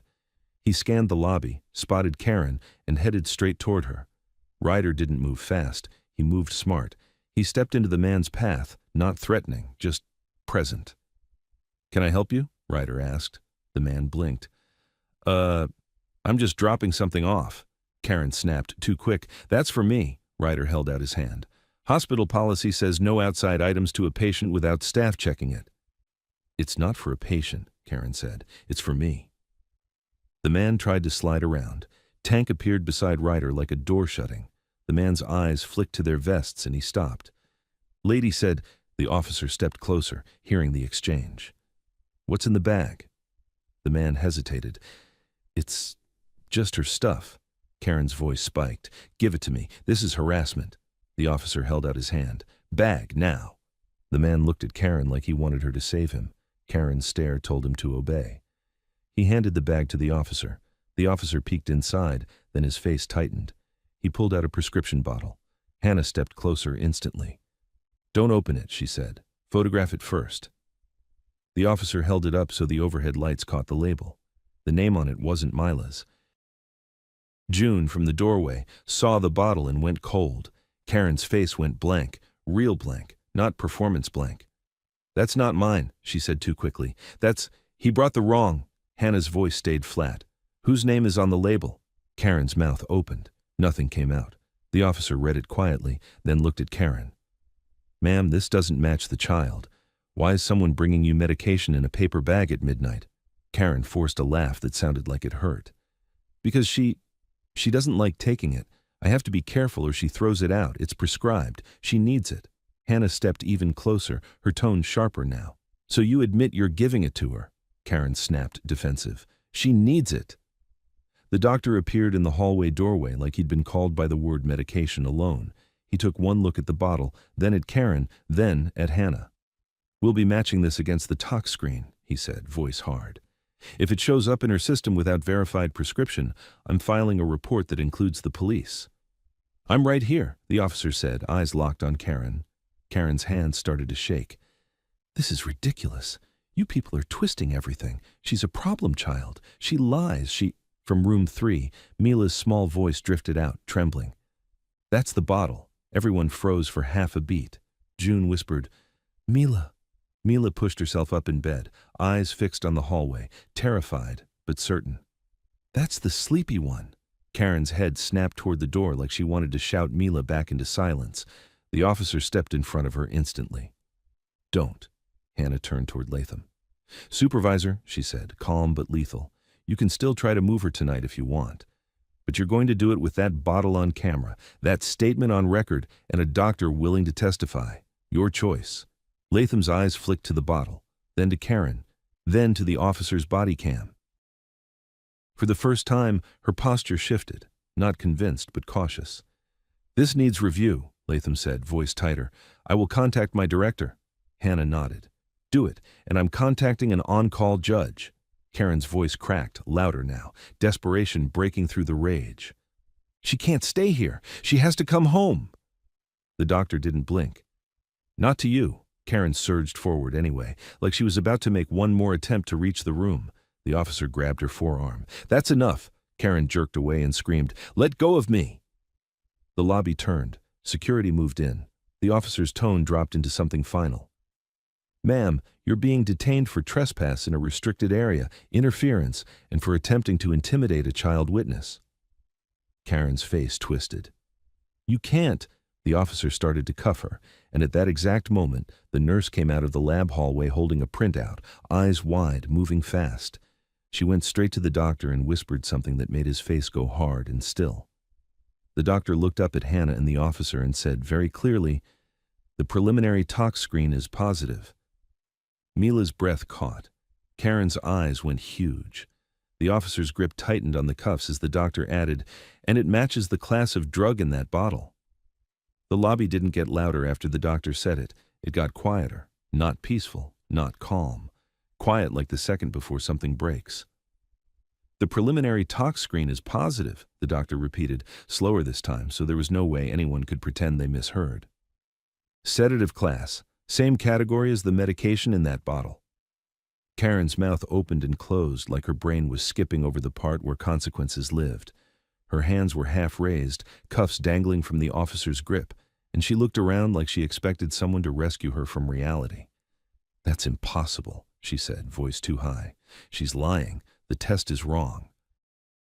She ate something. She didn't eat anything, June snapped before she could stop herself. She was at a bus stop for 5 hours. Karen whipped her head toward June, eyes wild. You did this. You're poisoning her. Ma'am, the officer cut in, flat and final. Turn around. Karen jerked back like she'd been slapped. You can't arrest me over a... He didn't argue. He simply guided her wrist behind her back and clicked the cuffs shut. The sound made Mila gasp from inside room 3. June turned instantly toward the door, voice softening. Mila, you're okay. You're safe. It's not you in trouble. Mila's voice came thin through the crack. Is she mad? June swallowed. She's not getting near you. In the hallway, Latham's face tightened in a way that wasn't sympathy. It was irritation, like the situation had become harder to manage. That's a medical result, she said sharply. It doesn't establish wrongdoing. Hannah looked at her without blinking.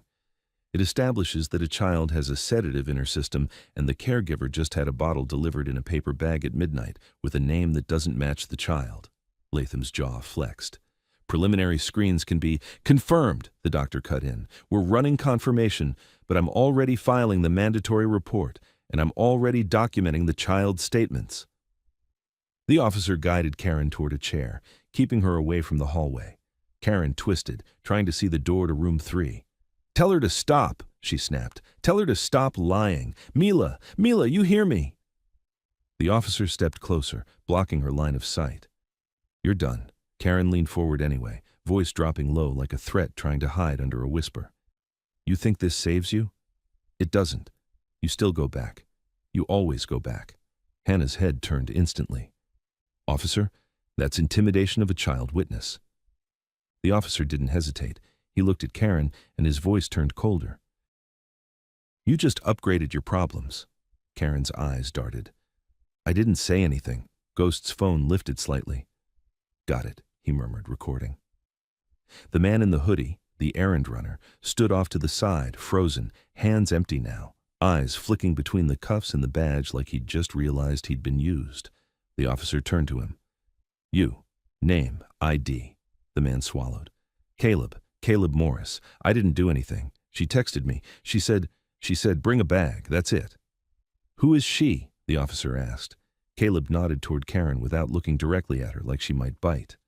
Her, Karen snapped. Don't you dare. The officer held up a hand without even glancing at her. Caleb, did you know what you were bringing? Caleb shook his head fast. No, I swear. She said it was her stuff. She said if I didn't do it, she'd... He stopped, mouth tight. She'd what? Hannah asked, calm. Caleb swallowed. She'd tell Derek I was running my mouth. Tank's eyes narrowed.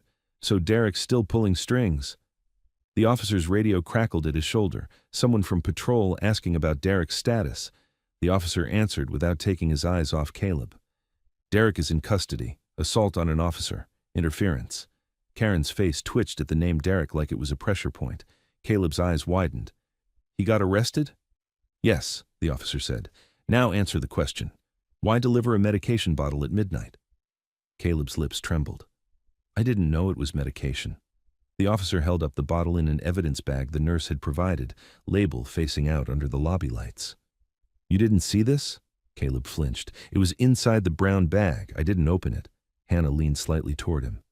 Caleb, listen carefully. If you're lying, you're in trouble. If you're telling the truth, you have a chance to help a child and keep yourself out of a much bigger mess. Who gave you the bag? Caleb hesitated, then said it fast like ripping off a bandage. A guy in a truck outside their house. Derek's friend. I don't know his name. Where? The officer demanded. Caleb pointed toward the automatic doors. Parked near the entrance. He watched me walk in. Ryder's head snapped toward the glass. Tank moved first, stepping toward the doors with purpose. Ryder followed, not running, just fast enough to matter. Ghost stayed inside, camera up, recording both the movement and Karen's reaction. Outside, the parking lot was lit in cold white. A pickup idled near the curb, and as Tank pushed through the doors, the truck lurched forward like it had been waiting for a signal. Hey! Tank shouted.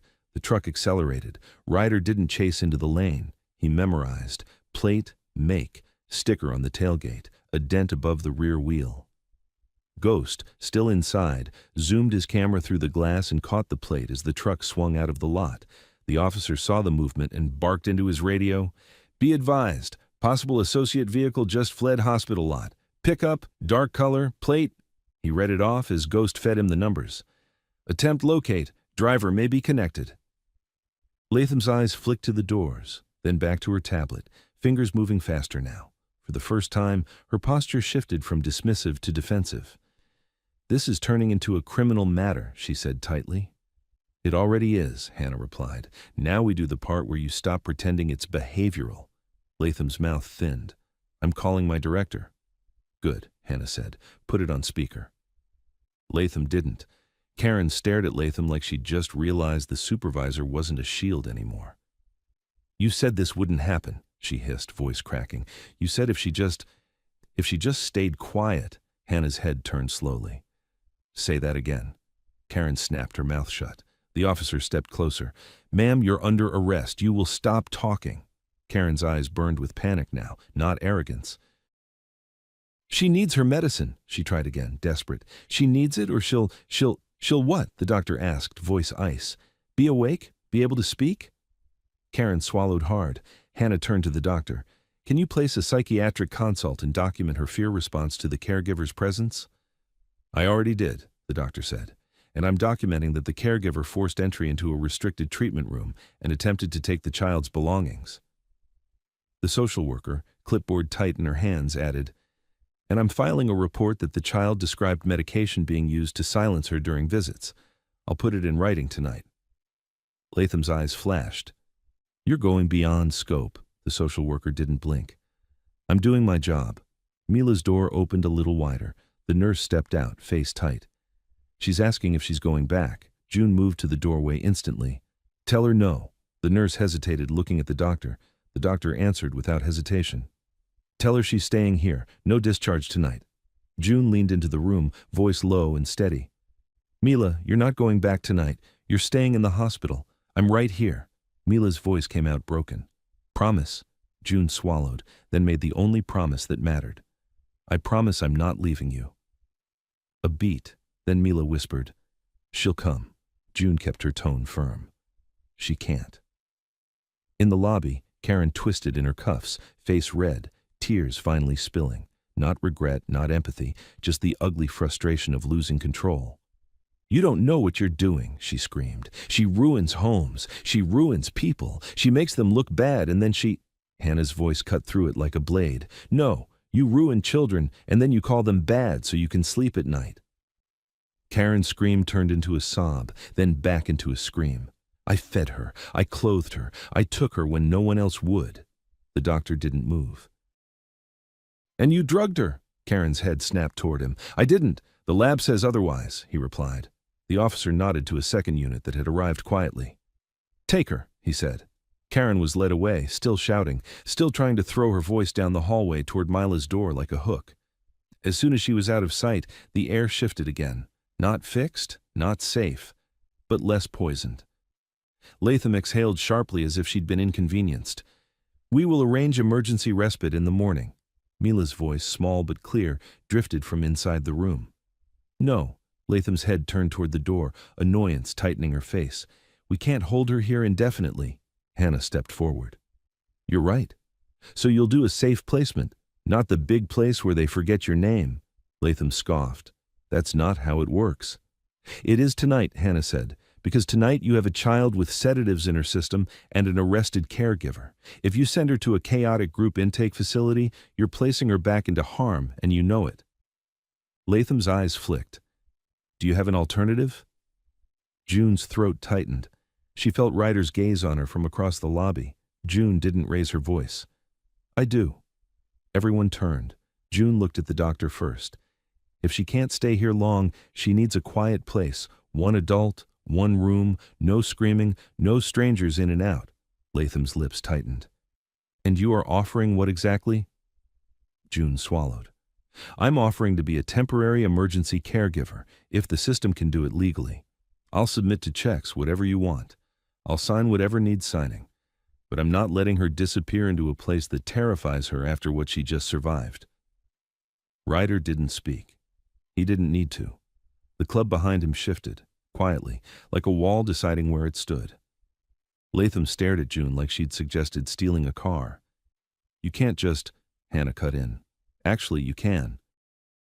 Emergency kinship-like placements happen when a child's safety requires it. You can do a temporary protective placement with a vetted adult under supervision, especially with hospital documentation and law enforcement involved." Latham's eyes flashed with irritation at being corrected. The officer folded his arms. "If you don't, I'm documenting that you refused a calm, safe placement option while pushing a distressed child toward a high-traffic facility she fears." The social worker added, "And I'll document it too." Latham's fingers tightened around her tablet so hard her knuckles whitened. "Fine," she said, clipped. "We will consider an emergency caregiver option, but she will not be released to a motorcycle club." June's voice stayed steady. "Not to a club. To me. To one person, in a normal house." Hannah nodded. "And we do it by the book, with conditions." Latham's gaze slid to Hannah. "You're enjoying this." Hannah's answer was calm. "I'm protecting a child." Latham's phone finally rang. She stepped aside and answered in a low voice. Her face changed as she listened, less authority, more caution. When she hung up, she returned with a new tightness around her eyes. "My director wants updates, and law enforcement wants access to the placement address tonight." The officer nodded. "Good. Because I'm requesting a welfare check for any other children in that home." Immediately, Latham's jaw clenched. "We don't have confirmation there are other children." June's voice came from the doorway, quiet but firm. "Mila said kids before. Plural." The officer's radio crackled again. Dispatch confirming units en route to Karen's address. The officer spoke into it, short and precise. "Advise responding units. Suspected child endangerment, possible illegal medication administration, possible unapproved resident. Use caution." Mila's nurse appeared again, eyes on June. "She's asking if Karen is coming back." June stepped into the room fully for a moment, then came back out, shutting the door gently. Her face was tight. "She wants to see what happens next," she said, voice low. "She thinks if she can hear everything, she can prepare." Hannah's expression softened. Tell her she doesn't have to be on guard tonight. June nodded, but she didn't look convinced. She doesn't know how. The lobby fell into a tense rhythm. Officers on radios, the doctor dictating notes, the social worker filling forms, Latham typing like she could outrun responsibility with a tablet. Ryder stayed near the door to room 3, not as a threat, but as a promise. Ghost leaned in close, voice low. If they find other kids in that house, Ryder's jaw tightened, then this gets bigger whether Latham likes it or not. The officer's radio crackled again, different tone this time, urgent. Unit 12, dispatch said. Responding unit at the placement address requests immediate supervisor. They advise. They found something. The officer's posture snapped tighter. What did they find? A pause. A breath. Then the voice came back, lower. They found another child. June's hand flew to her mouth.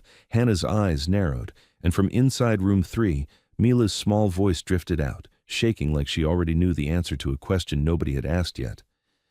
Is it one of mine? The officer didn't move for a beat after dispatch said it. His hand hovered near his radio like he didn't trust what he'd heard. They found another child, he repeated, eyes hard. Age? The voice on the radio came back tight. Approximately 6, male. Responding unit says he was inside the placement address, appears neglected. They're requesting a supervisor and medical. June's knees went weak for a second. She gripped the doorframe of room 3, staring at nothing.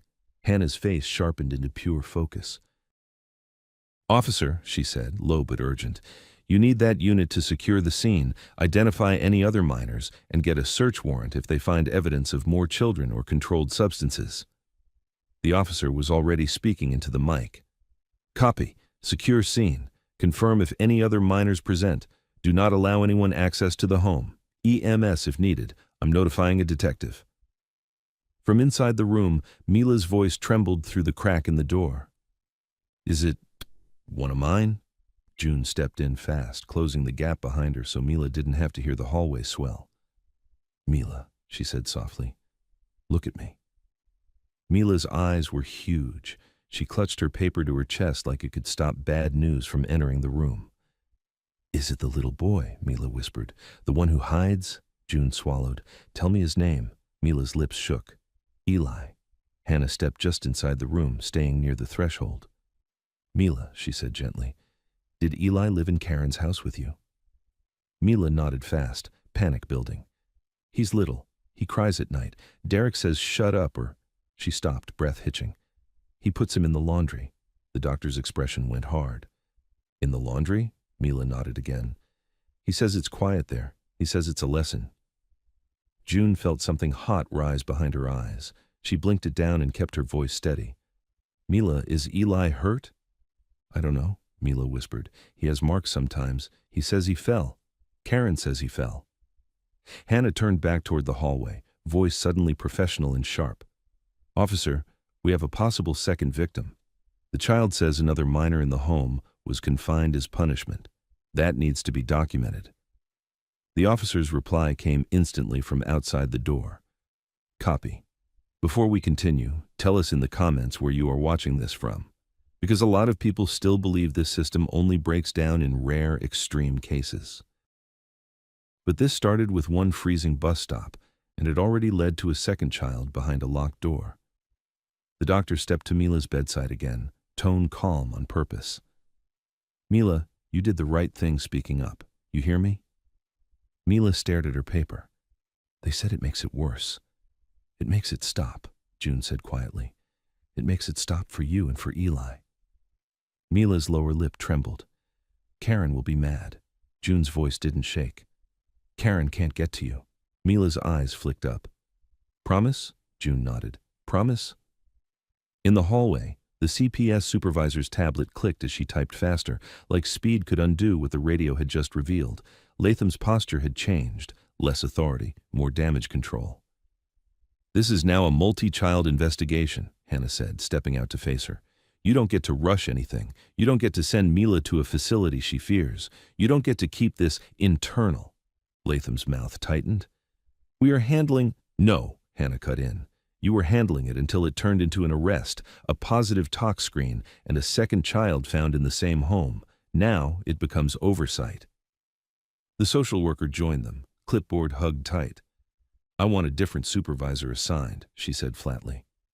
Tonight. Latham's eyes flashed. That's not your decision. It will be the judge's, Hannah replied, because I'm filing an emergency petition right now. The officer came back toward them, body cam still on. Supervisor Latham, he said, controlled, I need you on record acknowledging you were prepared to return a sedated child to a home where another child was just found neglected. Latham's jaw flexed. We didn't have... On record, the officer repeated. Latham's eyes flicked to the camera and she swallowed the rest. I acknowledge new information has emerged. Hannah nodded once. Good. Now do the correct thing with the information. Across the lobby, Karen sat cuffed, held by a second officer. Her face had shifted from rage to something tighter, fear mixed with calculation. She kept trying to crane her neck toward room 3, like she could still reach Mila with her voice if she found the right angle. She's lying, Karen muttered again and again, but it sounded less convincing every time. She lies. She lies. The errand runner, Caleb, sat with a third officer taking a statement, his hands shaking as he explained the truck, the bag, the instructions. Every few seconds he looked up like he expected Derek to burst through the doors and make him pay for talking. Ryder stood near the wall, silent, watching the entrance. Ghost stood beside him, phone tucked away now, but still ready. Tank was a few steps behind, eyes scanning everything with the same steady focus he'd had at the bus stop. The radio crackled again. Unit 12, dispatch said. Responding unit advises they entered after hearing crying. The home was in disarray. The child was alone in a back room. They located a locked interior door. They are requesting a warrant due to possible additional occupants or evidence. The officer closed his eyes for half a second, then opened them. Copy. Hold the scene. I'm getting a detective and a warrant request started. June turned back to Mila, who was shaking again. Mila's eyes weren't just scared, they were guilty, like she believed she'd done something wrong by surviving. Hey, June said soft. Look at me. Mila tried, then failed. Her gaze darted to the door again. If they find Eli, they'll take him to the big place. Hannah stepped back into the room, lowering her voice. Mila, listen. If Eli is safe enough, he may be brought to a hospital for evaluation. If not, he'll go somewhere temporary. But we are going to fight for a quiet placement for you. And now, for him too. Mila whispered. They forget your name there. June's throat tightened. Not if we don't let them. The doctor looked at Hannah. Her vitals are stabilizing, but her anxiety spikes with every mention of discharge. I can extend observation for psychological safety. Do it, Hannah said immediately. Document it clearly. The doctor nodded. All ready. A nurse slipped in with a small tray. Juice, crackers, a warm roll. Mila stared at it like it was a trick. June took one cracker first, ate it, then offered the tray again. See? Safe. Mila hesitated, then took a tiny bite, chewing slowly. Her eyes stayed on the door even while she ate. Hannah crouched beside the bed. Mila, I need to ask you something important. Did Karen ever tell you not to talk about other kids? Mila nodded once, fast. She said it's private. Did she ever move kids in and out? Hannah asked. Mila swallowed. Sometimes there's new ones, sometimes they're gone. Karen says they couldn't behave. June's hands curled into fists at her sides. Hannah kept her tone even. Do you remember any names besides Eli? Mila stared at her paper like it might answer for her. Sophie, she whispered, and Jay. Where did they go? Hannah asked. Mila shook her head. Karen says don't ask. The doctor straightened. That indicates pattern. We're escalating the mandatory report. In the hallway, Latham paced, phone pressed to her ear now, voice low, controlled. Every few seconds she glanced toward Karen as if she was deciding how much distance to put between herself and a placement that was turning toxic on camera. Hannah stepped out, pulled her own phone, and started dictating. Not loud, not dramatic, just fast, precise, and deadly in its clarity. Names, times, the bus stop, the abandonment statement, the forced entry into the treatment room, the sedative screen, the bottle delivered at midnight, the second child discovered at the placement address. The officer listened for a moment, then nodded once. I'll attach my report and body cam. And I want the hospital to preserve their security footage. The social worker added, I'll add my note about the child flinching fear statement and the caregiver's behavior. Do it tonight, Hannah said. Time matters. A new officer arrived in plain clothes, detective energy even without the badge showing. He spoke to the first officer briefly, then to the doctor, then to Hannah. He didn't look at the bikes like they were a circus. He looked at the facts like they were a map. You're telling me you have a child with sedatives in her system, an unapproved adult male in the home, a caregiver arrested, and another minor located neglected at the address, he said, plus a fleeing associate vehicle. Yes, the officer replied. The detective nodded once. Warrant request will move. Latham tried to step in. This is a foster placement matter. The detective's eyes slid to her, unimpressed. Not anymore. Latham's mouth tightened. Inside room 3, Mila's breathing finally started to slow. Not calm, but less jagged. June sat close enough that Mila could reach her without having to ask. Mila kept one hand on her paper and the other on June's sleeve. June, Mila whispered. Yeah? If Eli comes, will he be mad at me? Mila asked, voice cracking. Because I talked, June swallowed. No, honey, he's going to be safer because you talked. Mila's eyes filled again. He cries when Derek... Stop, June said softly, not harsh, protective. You don't have to carry the pictures right now. Let the adults carry it. Mila tried to nod, but her chin trembled. Hannah stepped back into the doorway with Latham behind her. Latham's posture was different now, less commanding, more contained, like she'd been told to stop improvising. We're arranging emergency placement, Latham said, clipped. Temporary.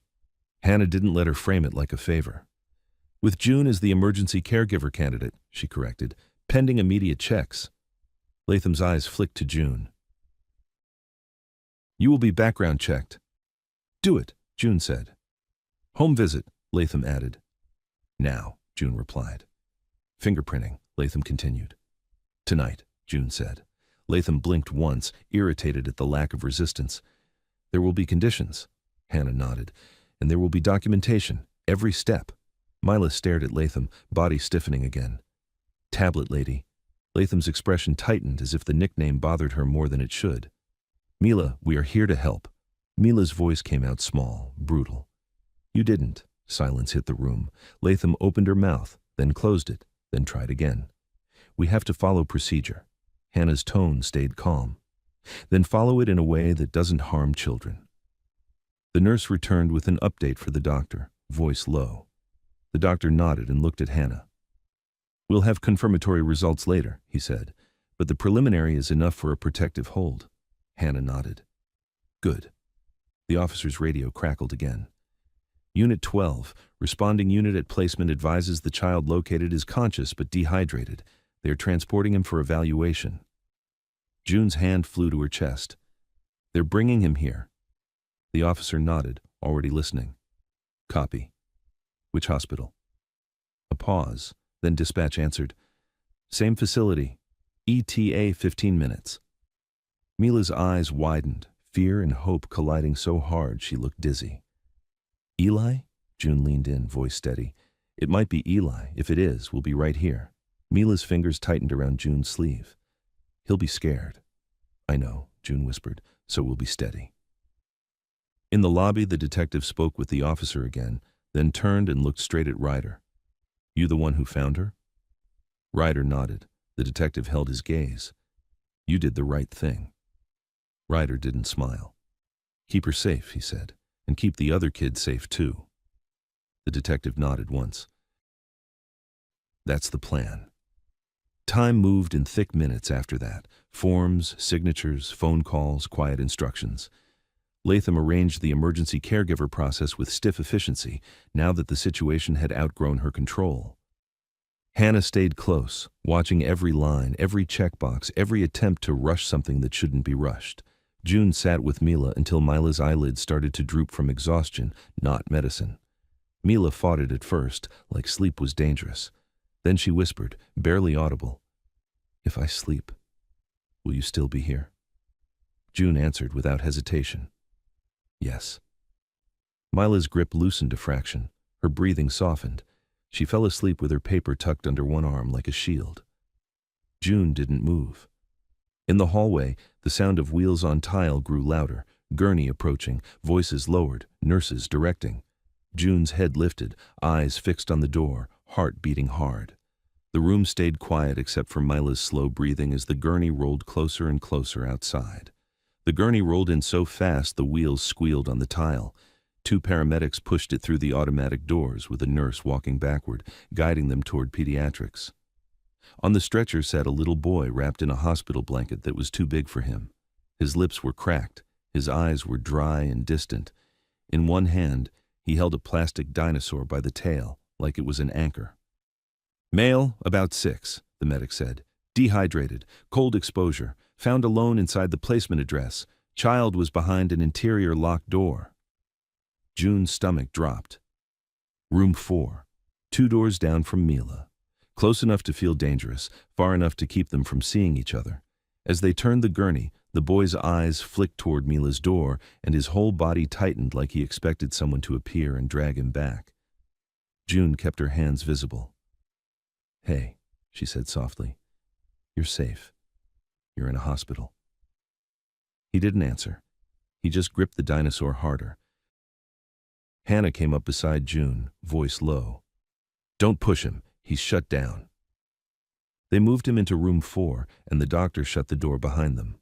The hallway went quiet for a beat, like everyone was listening for what the system would do next. June went back to Mila.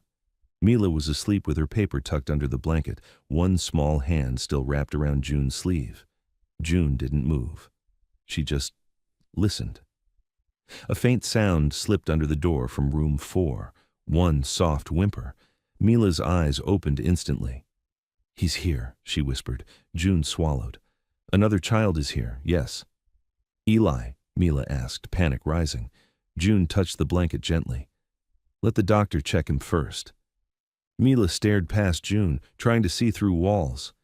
"He'll be scared." "I know," June said.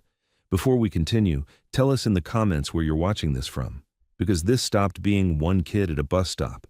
The minute they opened that house, it became something bigger." In room 4, Dr. Patel started fluids and kept his voice calm on purpose. A hospital advocate named Tessa stood with Hannah, making sure no one rushed the child, no one cornered him, no one turned questions into threats. "Sweetheart," Tessa said softly, "you can say stop any time, okay?" The boy blinked once. "Can you tell me your name?" Dr. Patel asked. His eyes flicked to the door like he expected Karen to burst in. "No one who hurt you can come in here," Dr. Patel said. "Not tonight." A long pause. Then, barely audible, the boy whispered, "Eli." A nurse stepped out and murmured it to June in the hallway. He said Eli. June's breath left her in one hard exhale. She slipped back into Mila's room and knelt beside the bed. "Mila," she said quiet. "It's Eli." Mila's face crumpled. She clapped both hands over her mouth like crying would get her punished. A broken sound still escaped. "He was behind the door," Mila whispered. June didn't lie. "Yes." Mila shook her head fast. "Derek put him there." June felt her own throat tighten. "Derek can't touch either of you now." Mila's eyes darted to the hallway. "Can I see him? Just 1 second?" June looked toward the doctor's station, then back at Mila. "Let me ask." A minute later, Dr. Patel came to the doorway, eyes tired but steady. "1 minute," he said. "No contact if either child gets overwhelmed, and if either says stop, we stop." Mila nodded so hard her hair shook. June guided Mila into the hall. Room 4's door opened a crack, and Eli's eyes lifted from his dinosaur.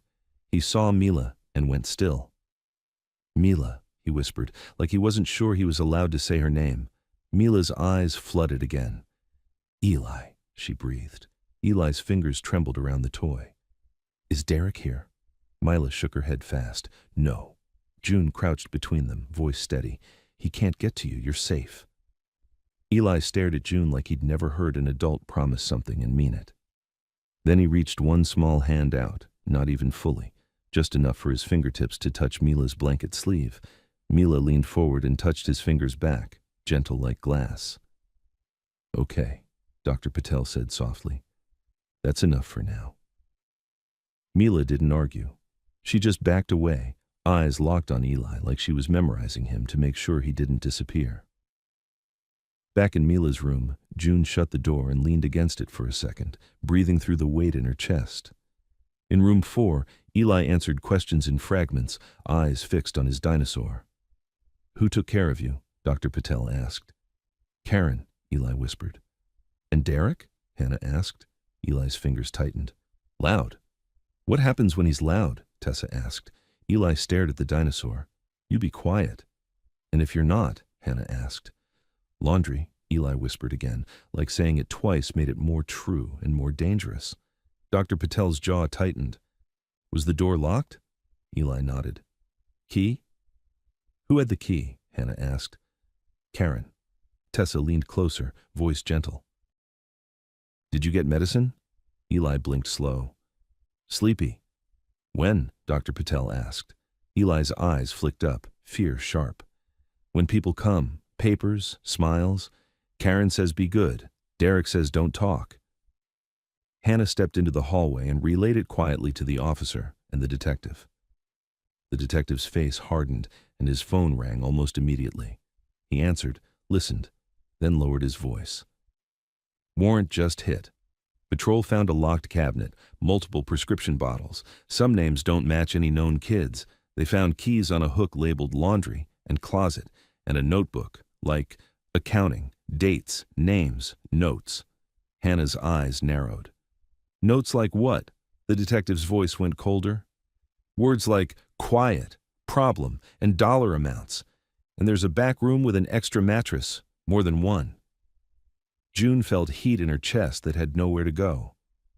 In the lobby, Karen had been moved farther down the hall, away from pediatrics, but her voice still tried to travel. Derek was already gone in cuffs. Caleb was giving a statement with shaking hands. Latham stepped in, tablet tight in her hand. This is still a child welfare matter. The detective looked at her like she'd just insulted him. It's a criminal investigation now. Latham's phone started ringing nonstop. She stepped aside, answered, and her posture shifted as she listened. Less authority, more fear of someone above her. When she came back, she tried to grab control with procedure. Emergency caregiver placement is not approved, she said to June, clipped. Mila will go to a licensed respite facility once medically cleared. June stared at her. No, Latham's eyes narrowed. That's not your decision. Hannah stepped forward, calm and sharp. It will be, because the doctor is holding the child medically, and I'm calling the on-call judge. Latham scoffed, until Hannah's phone rang back and she put it on speaker. This is Judge Ramirez, a calm voice said. Counsel, summarize. The lobby went still. Hannah delivered it fast. Child abandoned in freezing weather. Fear statement. Caregiver and boyfriend arrested. Sedatives in Mila's system consistent with the bottle. Second child found behind a locked door. Dehydrated. Reporting the same sleepy medication used before visits. Warrant active. Evidence being collected. Dr. Patel confirmed the hold. The detective confirmed the investigation. Then the judge spoke again. Voice firm. Supervisor. Protective custody is granted. The hospital hold remains. And if there is a willing adult who can pass immediate checks, I authorize temporary placement for Mila under conditions. Vet her tonight. June's pulse hammered. Hannah said, June Miller is willing. Full checks. Home visit. Conditions. The judge paused. Any specific safety objection? Latham swallowed.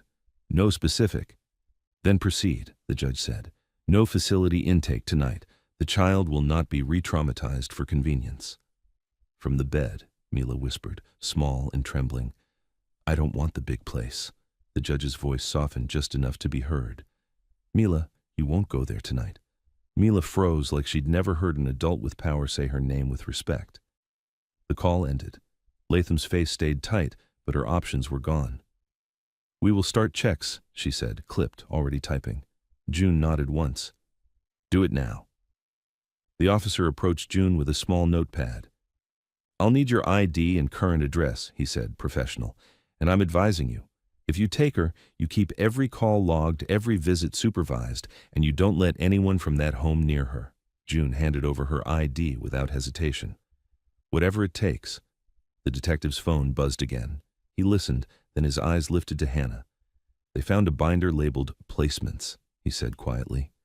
Names we don't have on file. June went cold, and in room 3, Mila stared at her paper, voice barely more than air. There were more, Mila said it like she was confessing to something. There were more, June felt her chest tighten. More kids? Mila nodded, eyes fixed on the paper in her hands like it was the only place the truth could safely live. Not always. Sometimes. Karen would say, "We're helping," and Derek would laugh. In the hallway, the detective's voice stayed low but carried weight. They found a binder labeled placements, names we don't have on file. Hannah's face didn't move, but her eyes sharpened. Unlicensed placements?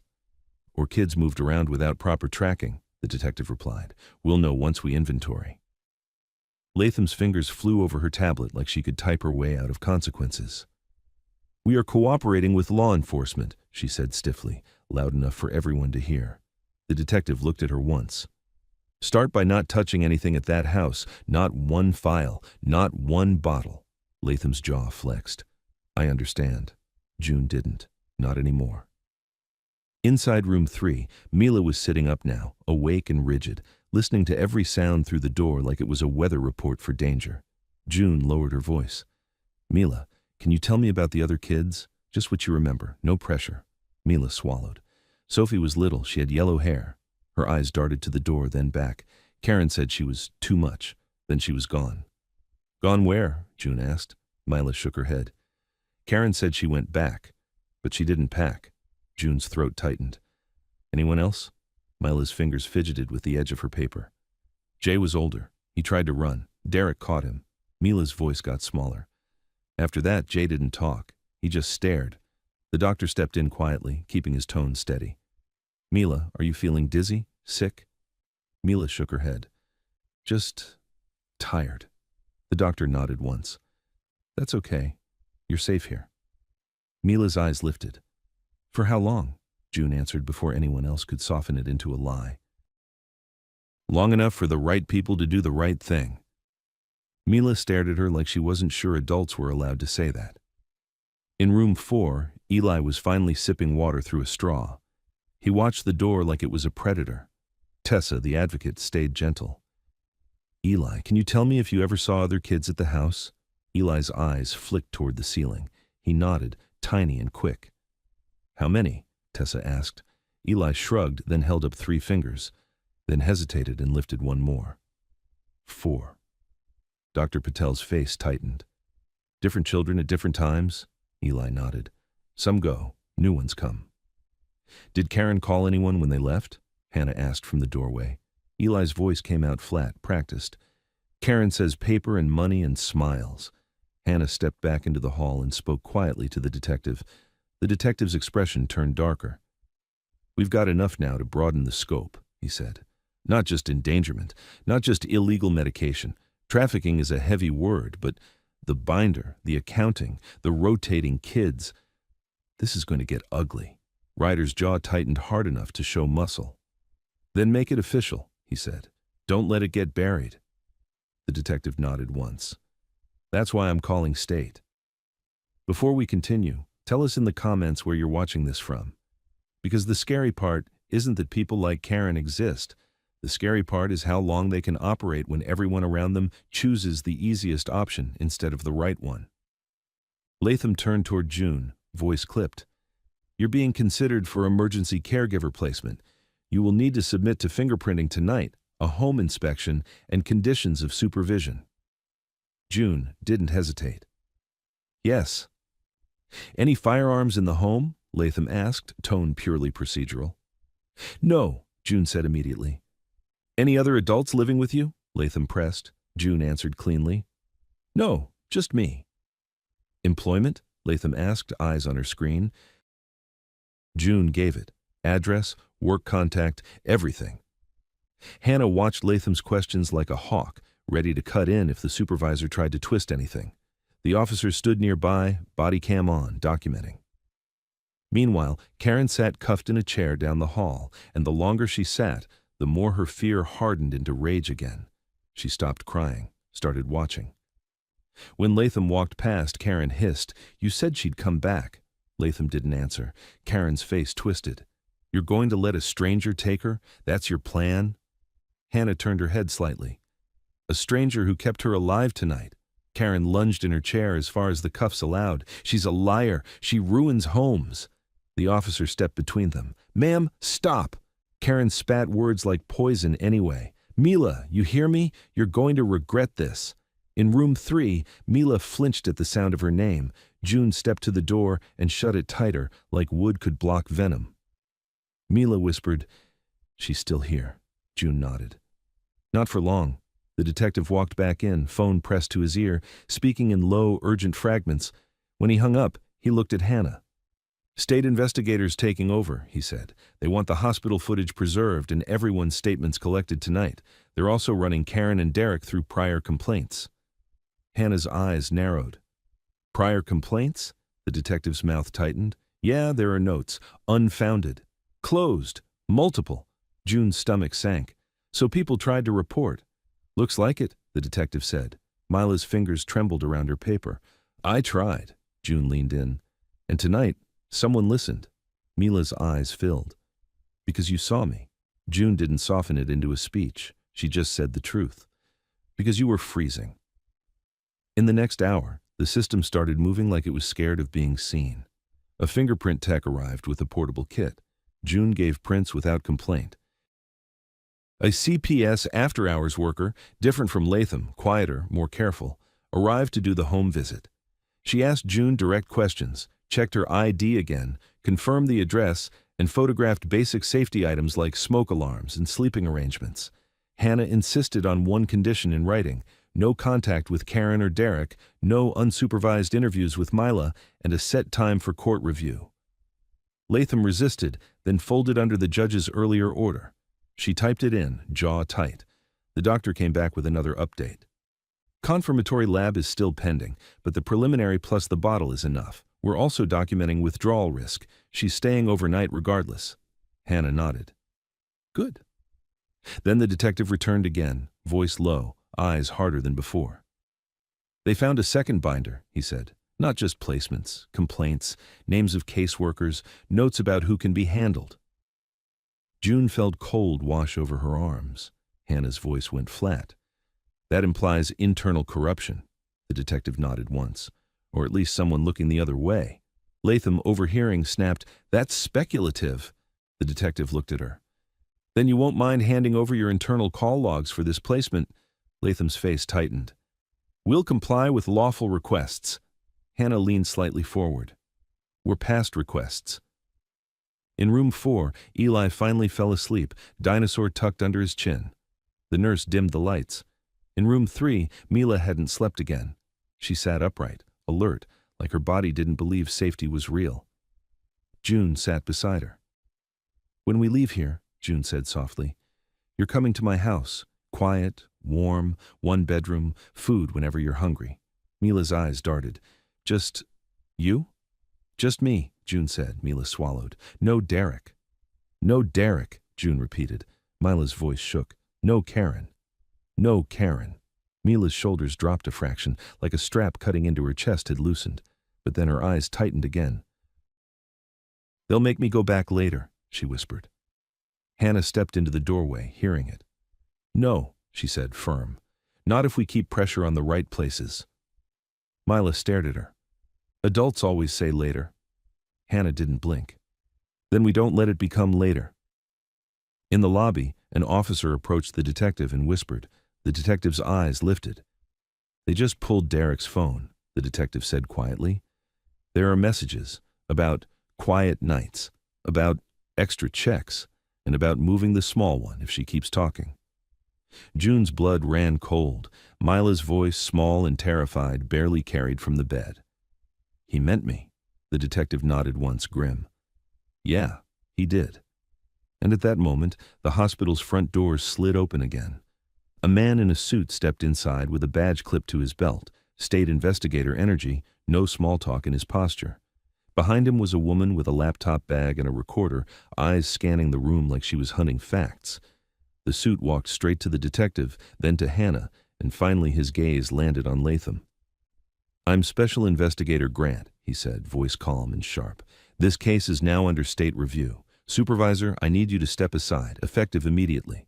Latham's face went pale in a way that made June's stomach twist. Grant looked at the officer.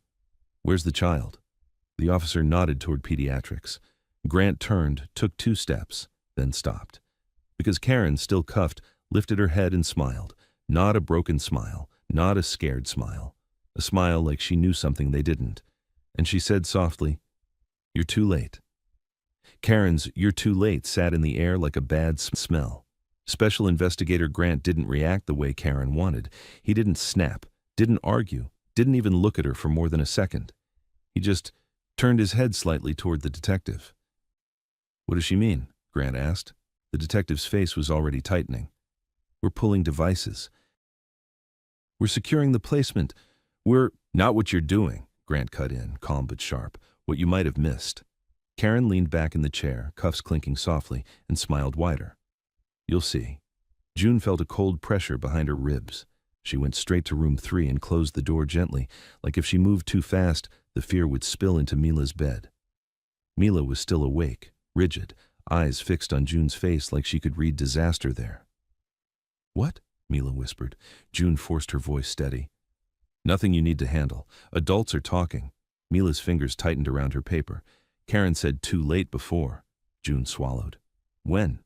Mila's voice got small. "When the lady came, the one with the notebook." Karen smiled and said it. Then after, Sophie was gone. June's stomach dropped. She stepped into the hallway and found Hannah immediately. "Mila says Karen's used that line before," June said low. "Right before a caseworker visit, then a kid disappeared from the house." Hannah's eyes hardened. She walked straight to Grant. Grant was already moving toward pediatrics when Hannah intercepted him. "Investigator," Hannah said, controlled. "The child reports that when Karen says too late, a child is usually moved or removed before oversight can see them. I want immediate confirmation of every minor currently linked to that placement. Tonight." Grant didn't blink. "Detective," he said without looking away from Hannah, "pull every placement record, every intake, every discharge for that address, last 24 months, and start a missing minor cross-check." Latham's voice snapped from behind her tablet, reflexive. "We don't have minors missing." Grant turned to her slowly. "Supervisor, you're done speaking unless I ask you a question." Latham went rigid. Karen laughed softly. "He thinks he's in charge." Grant walked to Karen, stopped just outside her reach, and looked down at her like she was a file, not a person. "Where are the other children?" he asked. Karen's smile didn't fade. "What other children?" Grant nodded once. "Okay." He turned away and spoke to the officer. "Get transport ready. We're moving her to central booking. No more sitting in a hospital hallway." Karen's smile flickered, just a flicker. "You can't do that." Grant didn't look back. "Watch me." The officer moved to lift Karen. She tensed like a cornered animal, then snapped into performance again. "This is persecution. They're framing me."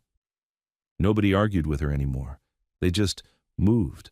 Hannah followed Grant toward pediatrics. "I want immediate protective orders," she said. "No interviews without counsel, no child moved without court notification." "Agreed," Grant replied.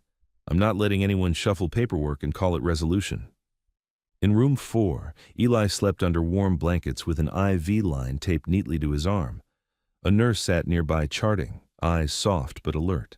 Grant looked through the glass first, then nodded. "Good. Keep him here." Then he turned to Mila's door. June was already inside, sitting close, keeping her posture calm, like a human seatbelt holding a frightened child in place. Grant didn't enter immediately. He knocked lightly, waited for the doctor's nod, then stepped in slow. "Mila," he said gently, keeping distance. "My name is Grant. I work for the state. I'm here to make sure you and Eli are safe." Mila stared at him like she didn't know what state meant except as a threat. June leaned close. "He's not with Karen," she whispered. Mila's eyes stayed wary. "They all say that." Grant didn't push. "You don't have to trust me today," he said. "You just have to tell the truth when you can. And if you can't, that's okay too." Mila swallowed. "Karen says truth makes trouble." Grant nodded once. "Sometimes it does. But it also stops people who hurt kids. Mila's fingers moved on her paper as if she was counting lines for courage. She moves kids. Hannah stepped into the doorway behind Grant. Mila, she said softly, when you say she moves kids, do you mean she sends them to another foster home? Or something else? Mila's voice got thin. Cars come at night. June felt her spine go cold. Whose cars? Grant asked. Mila shook her head. Not police, not caseworker. A man comes. Sometimes Karen smiles. Sometimes she's mad and says, "This one's no good." Then the kid is gone. Grant didn't flinch. Do you remember what the man looks like? Mila's eyes squeezed shut, trying to pull a picture from memory. Big, beard. He smells like smoke. He calls Karen K. Grant turned his head slightly. Detective, he said into the hall, voice still calm. Check for known associates. Cross-reference phones. Look for a contact K or repeated late-night visits to that address. The detective nodded, already moving. Mila kept going, trembling. They say it's a ride. They say don't talk. They say if you talk, you go back to the big place. Hannah's voice stayed steady. Did they ever take you in one of those cars? Mila shook her head fast. Karen said I'm worth more because I'm quiet. Derek said I'm good for checks. Grant's eyes narrowed. Checks from where? Mila whispered. State. Latham, hearing from the hallway, snapped. That's not... Grant cut her off without turning. Supervisor, silence. Latham went quiet. June watched Mila's hands shaking around the paper and made herself breathe slowly so Mila could borrow it. Do you remember a name, Mila? June asked softly. Any adult names besides Karen and Derek? Mila hesitated. Ray. Hannah's eyes sharpened. Ray who? Mila shook her head. Just Ray. Karen says Ray's coming and then she cleans. Grant stepped back into the hallway and spoke quietly to the detective. Pull all call/text logs from Derek and Karen. Search for Ray. Check if any vehicle registered to a Ray visited that address. The detective nodded. Already? Grant turned to Hannah. You said you filed emergency petition? It's submitted, Hannah said, and the judge authorized temporary placement with June pending checks. Grant nodded. We're going to tighten that. I want a no-contact order immediately for Karen and Derek, and I want Latham removed from any decision touching this child. Latham's face flashed with anger. You can't. Grant finally looked directly at her. I just did. In the lobby, Karen was being wheeled toward the doors, still cuffed, still spitting words as if volume could rewrite facts. As she passed pediatrics, she twisted her head and yelled down the hallway, voice sharp, aimed like a dart. Mila, you think you won? You always come back. Mila flinched so hard she jerked the blanket up to her face. June stood instantly and moved to the door, closing it as if it could shut Karen out of the world. Grant's voice stayed calm, but it had steel under it now. Escort her out, he ordered. The doors whooshed. Karen's voice faded into the parking lot. The building breathed again. June sat back down slowly beside Mila. Mila's eyes were glossy, wide. She said, I always come back. June's voice went low and firm. Not this time. Mila stared at her. How? June swallowed. Because too many people saw, too many cameras, too much paper, and because you wrote it down. Mila's fingers loosened around her paper for the first time since the bus stop. She looked at the creased pages like they were proof she existed. Hannah's phone buzzed. She glanced at it, then looked up at Grant. Detective just texted, warrant team found something else. Grant's expression didn't change. What? Hannah read, voice tight. A storage unit key on Karen's ring. They ran the number. Unit is registered under a different name, and there are recent payments. Cash. June's stomach dropped again. Grant nodded once. We're going there now, he said. Hannah's eyes narrowed. Now? Now, Grant repeated. Because too late usually means someone's moving evidence. The detective's radio crackled at the same time, urgent. Detective, a voice said, we opened the placements binder. There are photos. Grant's face went hard and still. Photos of what? A pause, then the voice came back, lower. Kids, not like school photos, Polaroids, dates, notes. June felt sick. Mila, hearing the tension even through the door, whispered, Sophie had a picture. Grant turned toward Mila's room, then back to the detective.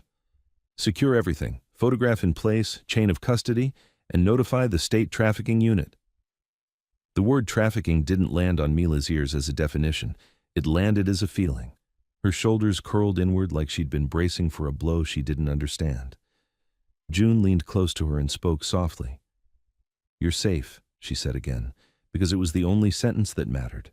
Mila whispered back, barely audible, "Eli too?" June nodded. "Eli too." Grant looked at Hannah. "Get your judge back on standby," he said. "This is about to explode." Hannah nodded once, and then the hospital intercom chimed quietly, the kind of sound that normally meant nothing. But this time, the nurse's voice came over the speaker, tense and urgent. "Security to pediatrics, now." June's head snapped up. Mila's eyes went wide. Hannah moved toward the door. Grant's posture tightened, because whatever was coming wasn't in the paperwork. It was in the building. "Security to pediatrics, now." The intercom cut off, leaving the hallway with a silence so sharp it felt like a warning.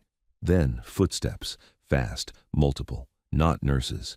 June was already on her feet. She didn't rush Mila. She didn't yank the blanket away. She just moved her own body into position between the bed and the door, like instinct had become policy. Hannah stepped into the hallway and caught the first security guard as he ran up. "What is it?" she demanded. The guard's eyes were wide. "Someone's trying to get into room 4. Eli." Grant was moving before the sentence finished. "Who?" "Male," the guard said, "claiming he's family. Won't show ID, keeps saying it's a mistake." June felt her throat tighten. "Derek's in custody." "Not Derek," the guard said. "Different guy." Mila's eyes snapped to June, terrified. "Ray." June didn't answer because she didn't want to say it out loud in front of Mila, but her face did. Grant's voice went cold. "Lock pediatrics down, now. No one enters without verifying identity." In room 3, Mila's breathing turned jagged. Her small hand shot out and grabbed June's sleeve again, hard. "Please don't, please don't." June leaned close, steady. "You stay right here. Nobody is touching you. I'm not letting go." Hannah pushed into the hallway toward room 4. Grant and the detective followed. The officer who'd been on scene all night snapped his radio up and called for backup inside the hospital. Room 4 was at the end of the short hall. A security guard was planted at the door with a nurse behind him, pale but steady. And there, in front of them, was a man in a dark jacket with a cap pulled low. He wasn't shouting. He was calm, which was worse. Calm meant he'd done this before. "I'm here for the boy," he said, voice flat. "There's been a misunderstanding. I'm authorized." "Authorized by who?" Grant asked. The man's eyes flicked to Grant's badge and tightened. "The agency." Grant stepped closer. "Name?" The man hesitated one fraction too long. "Ray." Grant didn't blink. "Last name?" Ray's jaw flexed. "I don't have to answer you." Grant nodded once. "Yes, you do."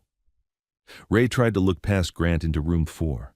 "Eli," he called, not loud, just enough for the boy to hear. "Hey, buddy, it's okay. Let's go." From inside, a tiny sound. Eli stirring, frightened. The nurse blocked the crack of the door with her shoulder, eyes hard. "No." Ray's calm slipped for the first time. "You don't understand. That child isn't supposed to be here." Grant's voice dropped. "That child is exactly where he's supposed to be."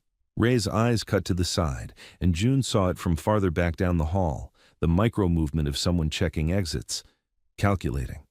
The officer stepped up beside Grant. "Ray, you're going to step back from the door." Ray's nostrils flared. "Or what?"